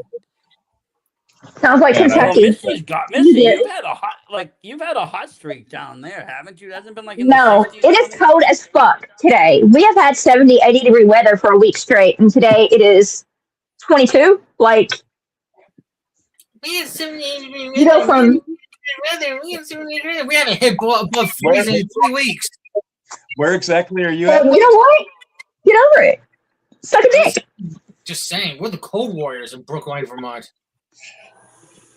Where was it that you're at again? Brookline, Vermont. Kentucky. Oh, one's from Kentucky, one's from Vermont, one's from Mass, and one's from Maine. Oh wow, crazy! Living in Maine right now, not from Maine. Yeah. Yeah, it's 70s, 80s here, and yeah, but when it drops down to like 40, that's when we're freezing. It's weird. All my trees have about a half an inch of ice on them right now. Oh Jesus! No, I'm good. We had a pretty nasty ice storm last night. Yep. Yesterday into last night. Well, we have had pretty bad rain here recently, so like whenever it rains, it floods here. So it's been flooding for like a week straight. Floods. That's the problem with the rain in the West Coast. You guys get more floods out there. Oh yeah. I keep on hearing reports that LA. I keep on hearing reports that LA zone is a shit zone. It's just, you know, the homeless and just the crime is just. That's any major city, though. You can go to Boston; it's a shit zone. New York, This is New the York's city a of shit angels. zone. Sashi, we're talking about here, the city of angels. Well, go to Chicago. Go to Chicago. It's fucking a shithole. Like anywhere where there's mass amount of people, you're gonna have lower living conditions. Exactly. Yeah, that's what I was gonna say. Is that it's not just any city, honestly. I've been to downtown Vancouver, and downtown Vancouver, BC is right on par with Skid Row down in downtown LA. You're gonna find that anywhere, honestly. It's just a matter of like how you deal with it. I think with LA, it's just because it's famous people that get into the crimes that it becomes more glorified and more noticed. Well, it's just interesting because they used to put me up in a certain hotel anytime I wrestled in Edmonton, and the last time they're like, "Oh yeah, we can't have you stay there anymore." After the third person got stabbed in the parking lot, and I'm like, "Wait, what?" It's a liability issue. Oh yeah, and the last time I did stay there, it was creepy actually because I get into my room. As soon as my head hits the pillow, the fire alarm's just going off. So I get up, get all my shit on, and I walk out to the hallway, and it's like, this is legit like The Shining. Like I look in this direction, there's nothing, not a door open, nobody. I look in that direction, nobody, completely empty on my floor, which is a terrifying thought. That's awesome. I would have pulled out a camera and started filming. Made a Well, short film. Tell me really you didn't run fast. into a guy in a dog suit. Well, that's a story for another day. Well, it's funny though, when I got down to the lobby and I was walking down the stairs, and then the receptionist was like, no, stop where you are. I'm just like, why? And she kind of goes like this, and I look down, and there's just blood all over the lobby. And I finally see it. The cops have a guy down on the ground like they had just tasered him. And I'm just like, holy shit. So this is Canada, huh? That's okay. They're not going to bother you. They think you're Ben Stiller. They're going to let you go. Yeah. It's funny though, because that is like the majority of big cities. Like Johannesburg was pretty horrible too. Well, yeah. I mean, even like I said, Boston is Boston. Anywhere where there's major people, it doesn't matter. It's people in general. You're going to have crazy shit. More people act up, more people act out. Everything. It's just more people. Oh yeah. When I brought Danny and his wife down here, and it was so funny because I took them for a cruise down Hollywood Boulevard, and we stopped at a stoplight, and Danny's just like, is that a guy taking a shit on the sidewalk? I'm like, I don't even have to look, but probably yeah. Welcome to California. But yeah, that's any big city, man.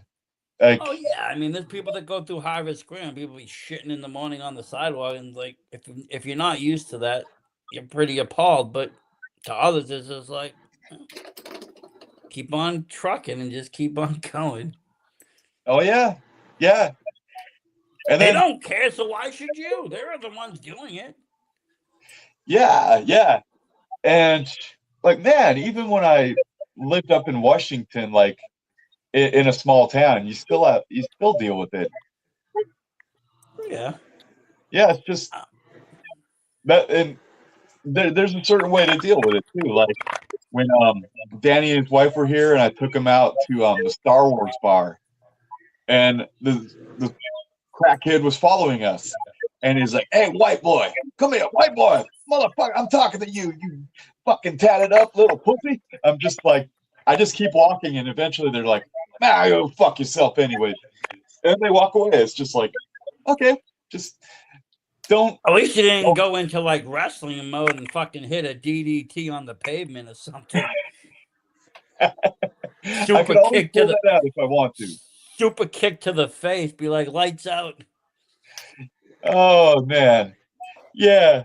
I don't recommend anybody using any wrestling moves in a real fight. You'll probably go to jail for attempted murder. Just saying. Yeah. You already know we got some crazy stories from on the road in the wrestling days.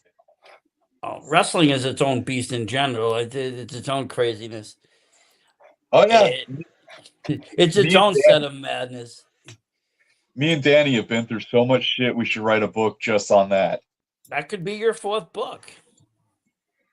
I'm thinking about it. It could be possible. Everybody I think likes road stories though, because they're entertaining. People find that to be fun to listen to, especially like earlier days in wrestling where things weren't so the way they are now. When people used to do more locker room jokes and more ribs, and people would shit in a gear bag and say fuck it, and you had these kinds of things go on, and just it's funny to hear because wrestlers, a lot of them were big pranksters. Even on TV, those guys were pranksters even more than the indie guys. You're a prankster, I can tell. Oh yeah, man. Me and Danny used to excel at that shit. And I don't know why. It's just like weird things have always found me. Like that's why I have so many crazy stories. And it's just like I'm sure some people are like, is this real? Did he make it up? But no, it's real. I don't know why. I attract the weird. I'm like a magnet for it. Well, wrestling and horror is right there. That attracts all the weirdness you ever need in the world. Wrestling alone can attract the weirdness, believe it. But then you add in the horror, then you get the full like spectrum of weirdness. It becomes complete. Yeah. And then before you know, you're watching Kane in like a horror movie, like See No Evil, and you're just like, what am I watching? Or even worse, Goldberg in Santa's Sleigh. Oh man, that is honest to God, that is one of my guilty pleasures. That was right hilarious. There. It's a good movie for what it is. Goldberg's a better, in my opinion, he's a better actor than wrestler. Yeah. I'm sure Bret Hart would agree. He's more entertaining anyways. He should have done some more of that kind of horror. They all should have. Kane could have definitely did more horror. He had the look for it. His face was. He could have definitely played more slasher. Mm-hmm. But that first one was on par with some other good ones. It was up there with like Hatchet and stuff. It had a good plot. It had a good story. And if you knew Kane who it was, like for a WWE produced film, it wasn't bad at all. Oh yeah. And that's one of the things that catches me off guard. Is like, I've heard people say that Batista is probably the best wrestler turned actor out there, and I tend to agree. He's really good. Batista. Dave Batista. Yeah, Dave Batista. He is. He's the best. I don't know. Cena does pretty good. I'm starting to like some of his comedy roles and his like off comedy roles. Like Ricky Stenicki was pretty funny. Seeing him do stuff different, a little bit more adult orientated. Oh yeah, I gotta watch that one. It's on my list. The only one I think that really failed out was Hogan. He was the only one. Everybody else went and did something. The Rock went and did great. Everybody else went out there. Freaking Hogan went out there. They put him in Suburban Commander Santa with muscles. Which was like, it wasn't a bad plot, but then Undertaker was in it, so it made it weird. And then you have him as a nanny, and then some beach movies. It's just like, you were on the track with, they could have stuck with No Holds Barred. Rocky 3 was fine. But after that, I'm like, I don't know where you're going Thunder with in him. Paradise was a masterpiece. What is? Thunder in Paradise was a masterpiece. Didn't that have Beefcake in it too? Yes. Yeah. Then they went and did a series on a whole show. Then Beefcake went to rehab after he got busted in Boston. Yeah. Oh, I've got Beefcake stories. My friend used to buy from Beefcake down in the Red Line. Oh wow. Yeah. Did you know Ludwig Borga was in a movie too? Really? I did not. But Die Hard with a Vengeance. Oh, okay. He was one of the like. He was one of the guys. Yeah, he actually has several lines too. That's really cool. Yeah, I mean, very underrated. He's actually an underrated wrestler. He was very good for the '93 timeline. Like when they were really pushing the foreign heels, he did really well with that. Oh yeah, You know what's funny is speaking of people like that, when I first moved here, one of the first people that I ran into was Tiny Lister. Oh yeah. Zeus. Debo. I call him Debo, but yes. Yeah, Debo. Yeah. He's another one. I thought he well they kind of brought him into the wrestling world. When he came in as Zeus, I thought it was entertaining. Yeah, me too.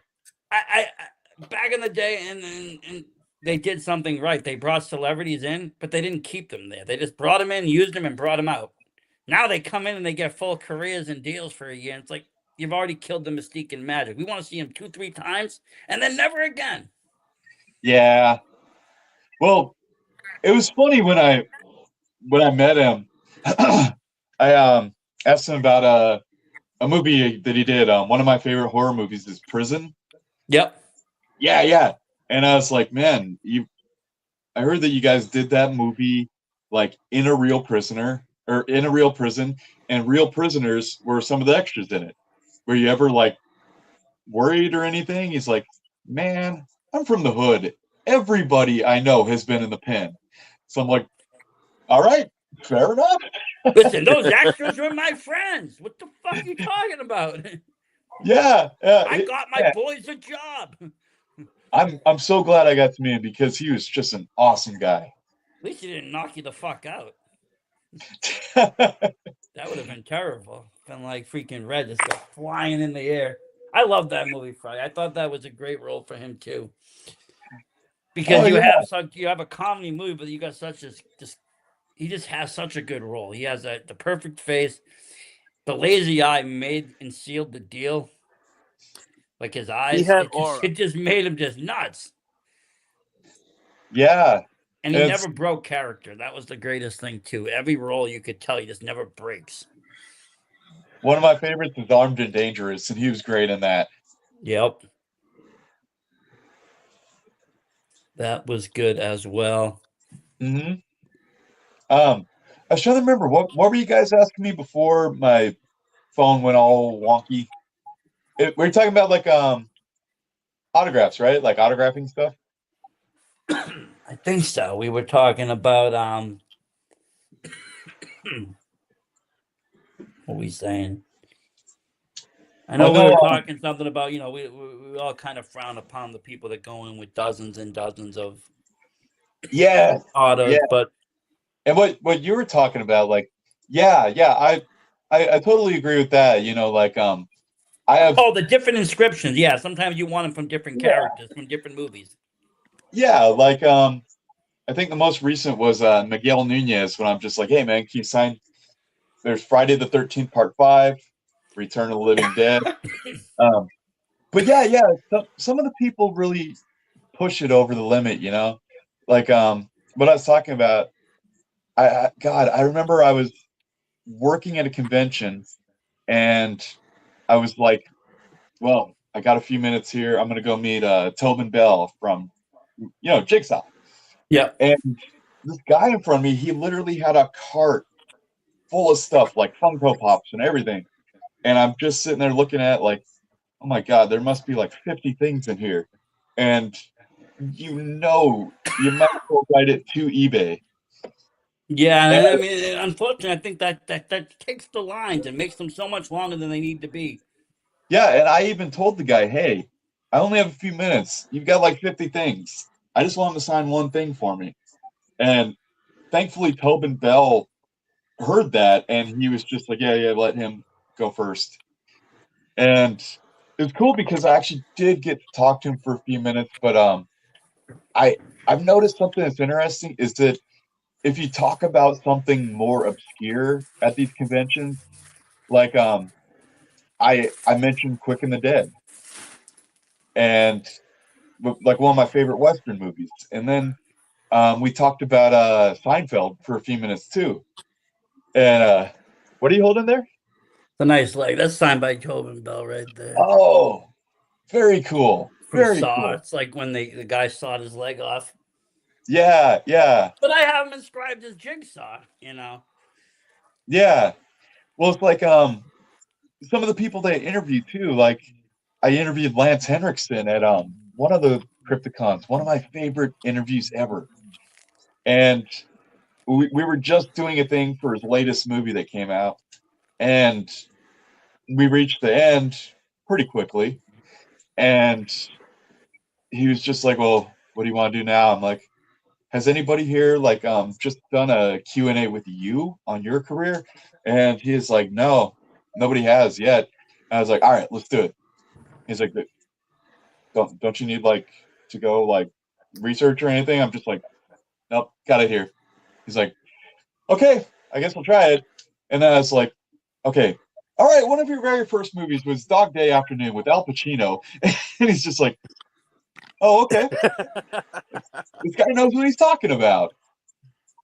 Which, and that's funny. That's how the book came along, is literally people would listen to my panels at the convention and they'd be like, wow, you know your shit. Have you ever thought about writing a book?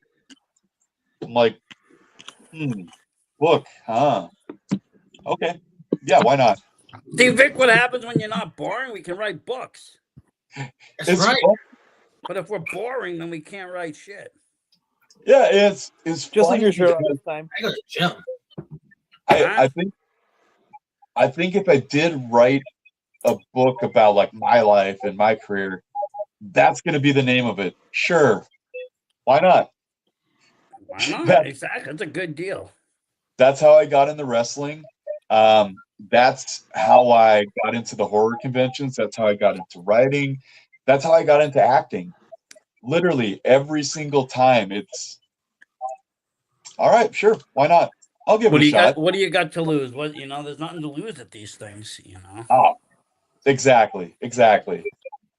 And I mean, then they've all been fun. That's the most important part. Is that I have fun no matter what I do. Well, that's the key to it all. If you're not having fun, there's no point in doing it. Make things fun. You don't want it to feel like a job. You want it to feel like it's something fun that you can relax with. It's an escape. I look at horror as an escape. The things you see on the screen are much prettier, unfortunately, than the things that you see on the news. It's an escape. Wrestling can be looked at as the same way. You get away after a stressful week, go to a show on the weekend. Go check out some guys wrestling, girls wrestling, whatever. You're in their universe for 2 hours, and then you get out. You get that. Same thing with the movie. You jump in, you watch it, you get into their universe. You enter the universe of Stephen King or Clive Barker, whoever else you're watching, and you get yourself saturated in that. Oh yeah, 100%. 100%. Wow. Let me ask you, Ronnie, because we're just about out of time. How can people find you, follow you, check you out? You have social media? Oh yeah. Just look me up on Facebook and Instagram. I have both of those. So just find Ronnie Angel on either one of those. And then also like I said before that got my books. They're all on Amazon right now. I'm gonna grab some of those, I think, and read them. Oh hell yeah! Question: are they available in ebook or are they just like physical copy? Because I don't like regular books.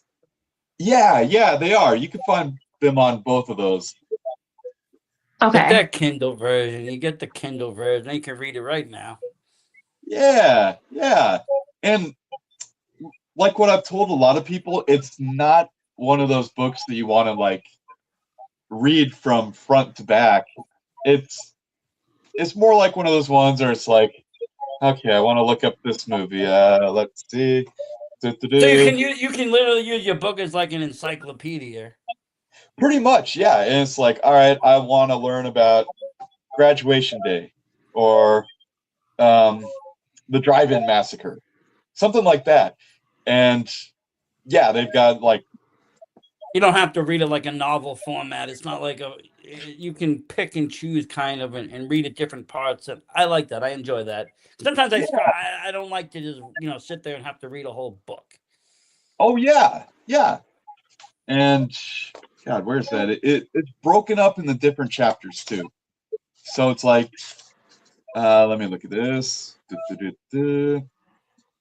Holiday horrors, school slashers, wilderness horror, summer camp slaughter. You have the right to remain dead. Death row slashers and killer cops. See, I would buy you that book just so I could watch all the movies you watched. And then just do a review myself on the videos, because I like different people's takes on videos. Sometimes we have similar takes, sometimes we have different takes. Some things people find crazily insane to watch. Some things I'm just like, okay, let's move along. I get it, but that's not my trigger. Like, so it's kind of interesting to see what people find scary, because a lot of stuff I watch, I don't get scared. It's just they bring up other emotions, but not fear. So it's like, I always like to see, some people get legitimately scared. There's people that watch horror movies and jump up when the jump scares happen. There's other people like me that are sitting there that fall asleep at night with people screaming, getting murdered in some giallo Italian movie. My wife's like, jumps up like there's bloody murder, and it's just because I left the TV on. Yeah. Well, and that to me is like the mark of a truly great horror movie. And people will ask, like, is Jaws a horror movie? Fuck yes, Jaws is a horror movie, because it left that impression on everybody that whether you're in the ocean or in a river or a lake or even a swimming pool, you are gonna think of Jaws. And that has like traumatized. It is. It's a horror film, but I would say it's definitely a creature feature horror film. It goes into that genre, creature features.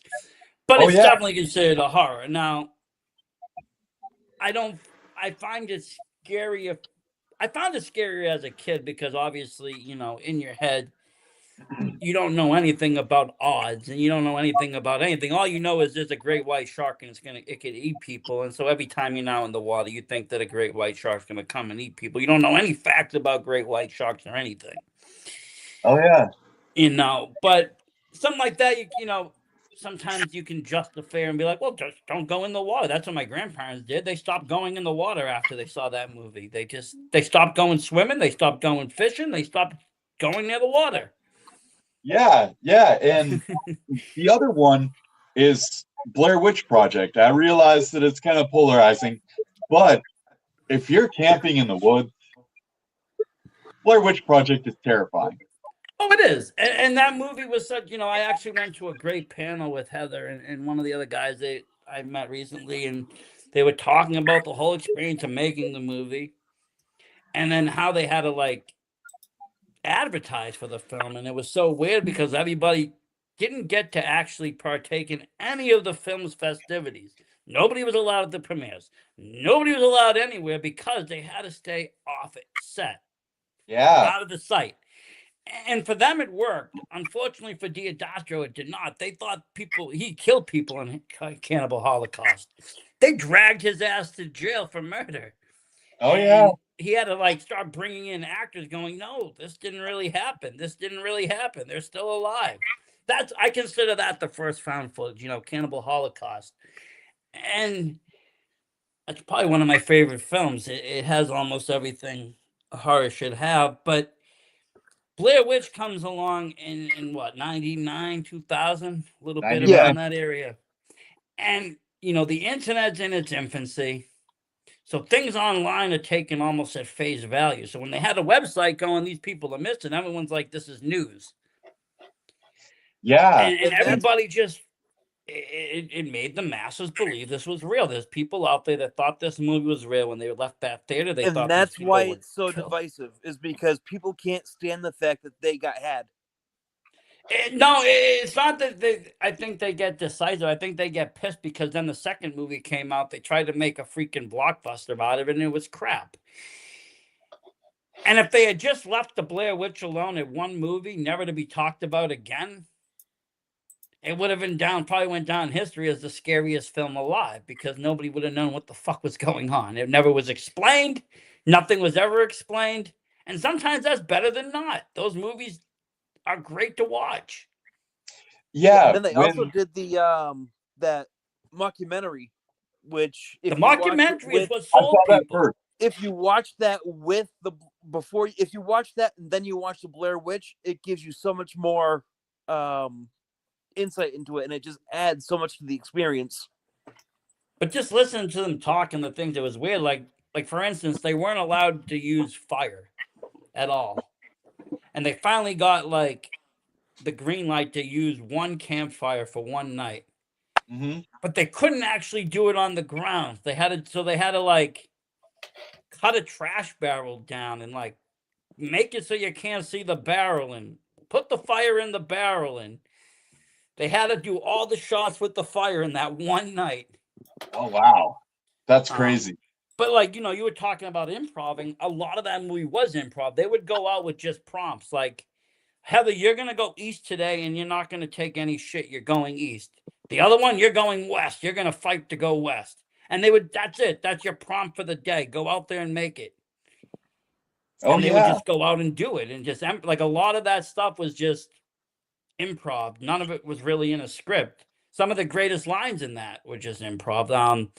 The one where they're talking about in the beginning about never seeing something, I forget now, but that was all improv. Mm-hmm. It's Yeah. cool to see a movie be made like that. It wasn't a huge budget, but it had all the makings to be a success. Well, without relying on finance, on spectacular effects. Just the creepiness of being lost and secluded in the woods is haunting enough. Oh yeah, yeah, definitely. And when I first saw it, I was 15, and we had just moved to the Tacoma area, and there was literally a forest behind the house. And just by seeing the documentary and, you know, hearing about it, and we thought it was real, and we first moved in, and I'm like, okay, I'm gonna take the room overlooking the forest. And then I watched the documentary, I'm like, okay, I'm gonna take the room that's looking out over the street. At least see the human life. See the life. Yeah, I don't think I went in the woods for like 6 months after that movie. But I think that's a lot of my favorite movies are movies that take place in woods or secluded wooded areas. A lot of the horror films, even movies like one of my favorite is what's it called? Wrong Turn. No, not Wrong Turn. Dead End. It's a cheesy holiday film, but you know, they're driving on this endless stretch of road through woods and just they're lost. You know, you find out the whole story behind it, but woods equals creepiness because of you know, you got the darkness of what could be out there, but plus the seclusion. If there's no people around, if there's no cell service nowadays, I mean, back in the day, you could make movies easier because you didn't have cell phones. So, you know, you're out of the house, there's no way to call. Now you have to find a way to make the cell phone obsolete and not work. So you have to be somewhere with a cell phone. Otherwise, you just call 911. So, you know, the woods are a perfect area. Half the time, your cell phones don't work in the woods. Yeah, and it's like the movie that I've been working on for the last year. We only have 2 or 3 more nights to film, then we're done. But that was the premise of this movie that I wrote, and I have to go through and eliminate everything, right? Like I have to say, okay, it's fair now. You have to think ahead of that, and it's like, okay, there's certain things I have to eliminate. Like obviously, like how about no power, no electricity, no lights. Make it even worse. You know, like that's the whole premise of this is that everything that could go wrong is gonna go wrong. And like the power is out. And it's like, okay, well, I guess that you know, still have like, okay, the street lights behind me, the power is working out there. But then gradually those lights go out. And there's a part where they're looking over the edge, and from one side to the other, the entire grid, all the power in the city goes out. And then just like, oh shit. Was there an eclipse tonight? Like, where did the moon go? So like everything is just out the window. And you just realize slowly how screwed these characters are that I wrote. That's and awesome. Like, yeah, once that they start playing this game, it's just like you already know they're not going to make it out. Yeah, no, and that's the beauty of it. You can kind of do things that can give someone their worst day, or give a group their, the worst, throw the worst at them. Oh yeah. And we've all had some similar days like that where everything just goes wrong. Yeah. And unfortunately, in horror movies, they go really wrong. But oh yeah. And it's funny too that I'll just bring that up as one of the last things. I've written 3 screenplays since I've been out here, and that first one, After Midnight, we've already started filming. We just need a few more nights, and then I wrote another one that I can't really explain too much about it, because I'll just say it's a good idea. Everybody that's read it thinks it's a great idea, and it's one thing where you just got to ask yourself, realistically, what is the one thing that scares a lot of people? And it's not supernatural. It's not like some killer or some animal or anything. Realistically, what is one thing that almost everybody is afraid of?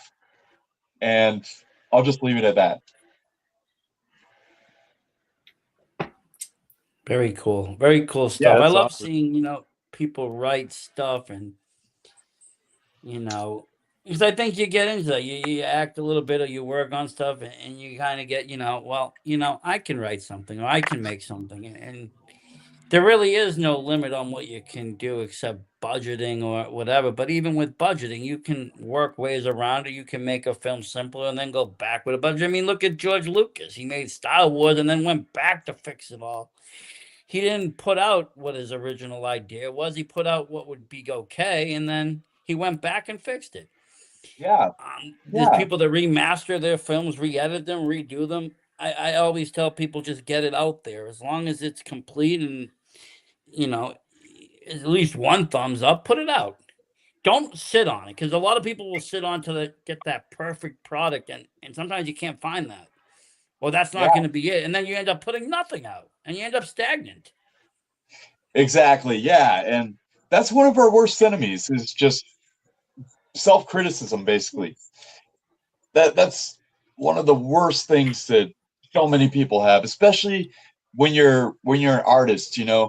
It's hard for me to look at some of my matches because maybe something went wrong, like we missed the spot, or same thing, like writing, like I should have done this rather than this, or going back and watching some of my acting and some of these different movies that I've done.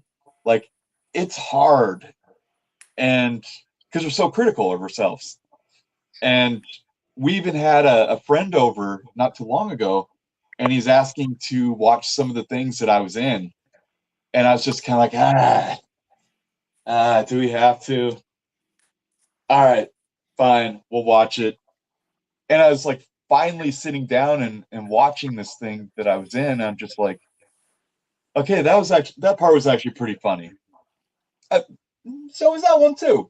Like,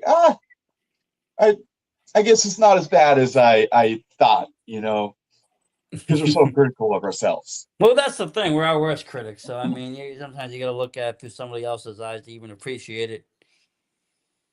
Oh, yeah, exactly. Or just have some friends over and a case of beer. Hey, that can make anything better. Absolutely. That's true. That's true. Well, with that, everybody, I do thank you for tuning in tonight. Thank you, Ronnie, for coming on. It's been a pleasure. I definitely want to check out some of the movies. Definitely want to read your books. Awesome. And I look forward to that. And hoping to see what you come out with, some of your movies that you're making. I mean, that sounds really good. Like I said, just keep doing it, man. You're living the dream. Keep living it. That's the way to go. Oh yeah, 100%, man. If I were to go back and tell 15-year-old me, hanging out the Hot Topic, like, hey, you're gonna do all of this stuff in the future, I would have said, the fuck is up with this guy? Get the fuck out of here. No, that's not gonna happen. What? No, I'm gonna be stuck here. But yeah, I've lived a life, And love to hear it. I think I've done more in my life than a lot of people have. So, shit. With me.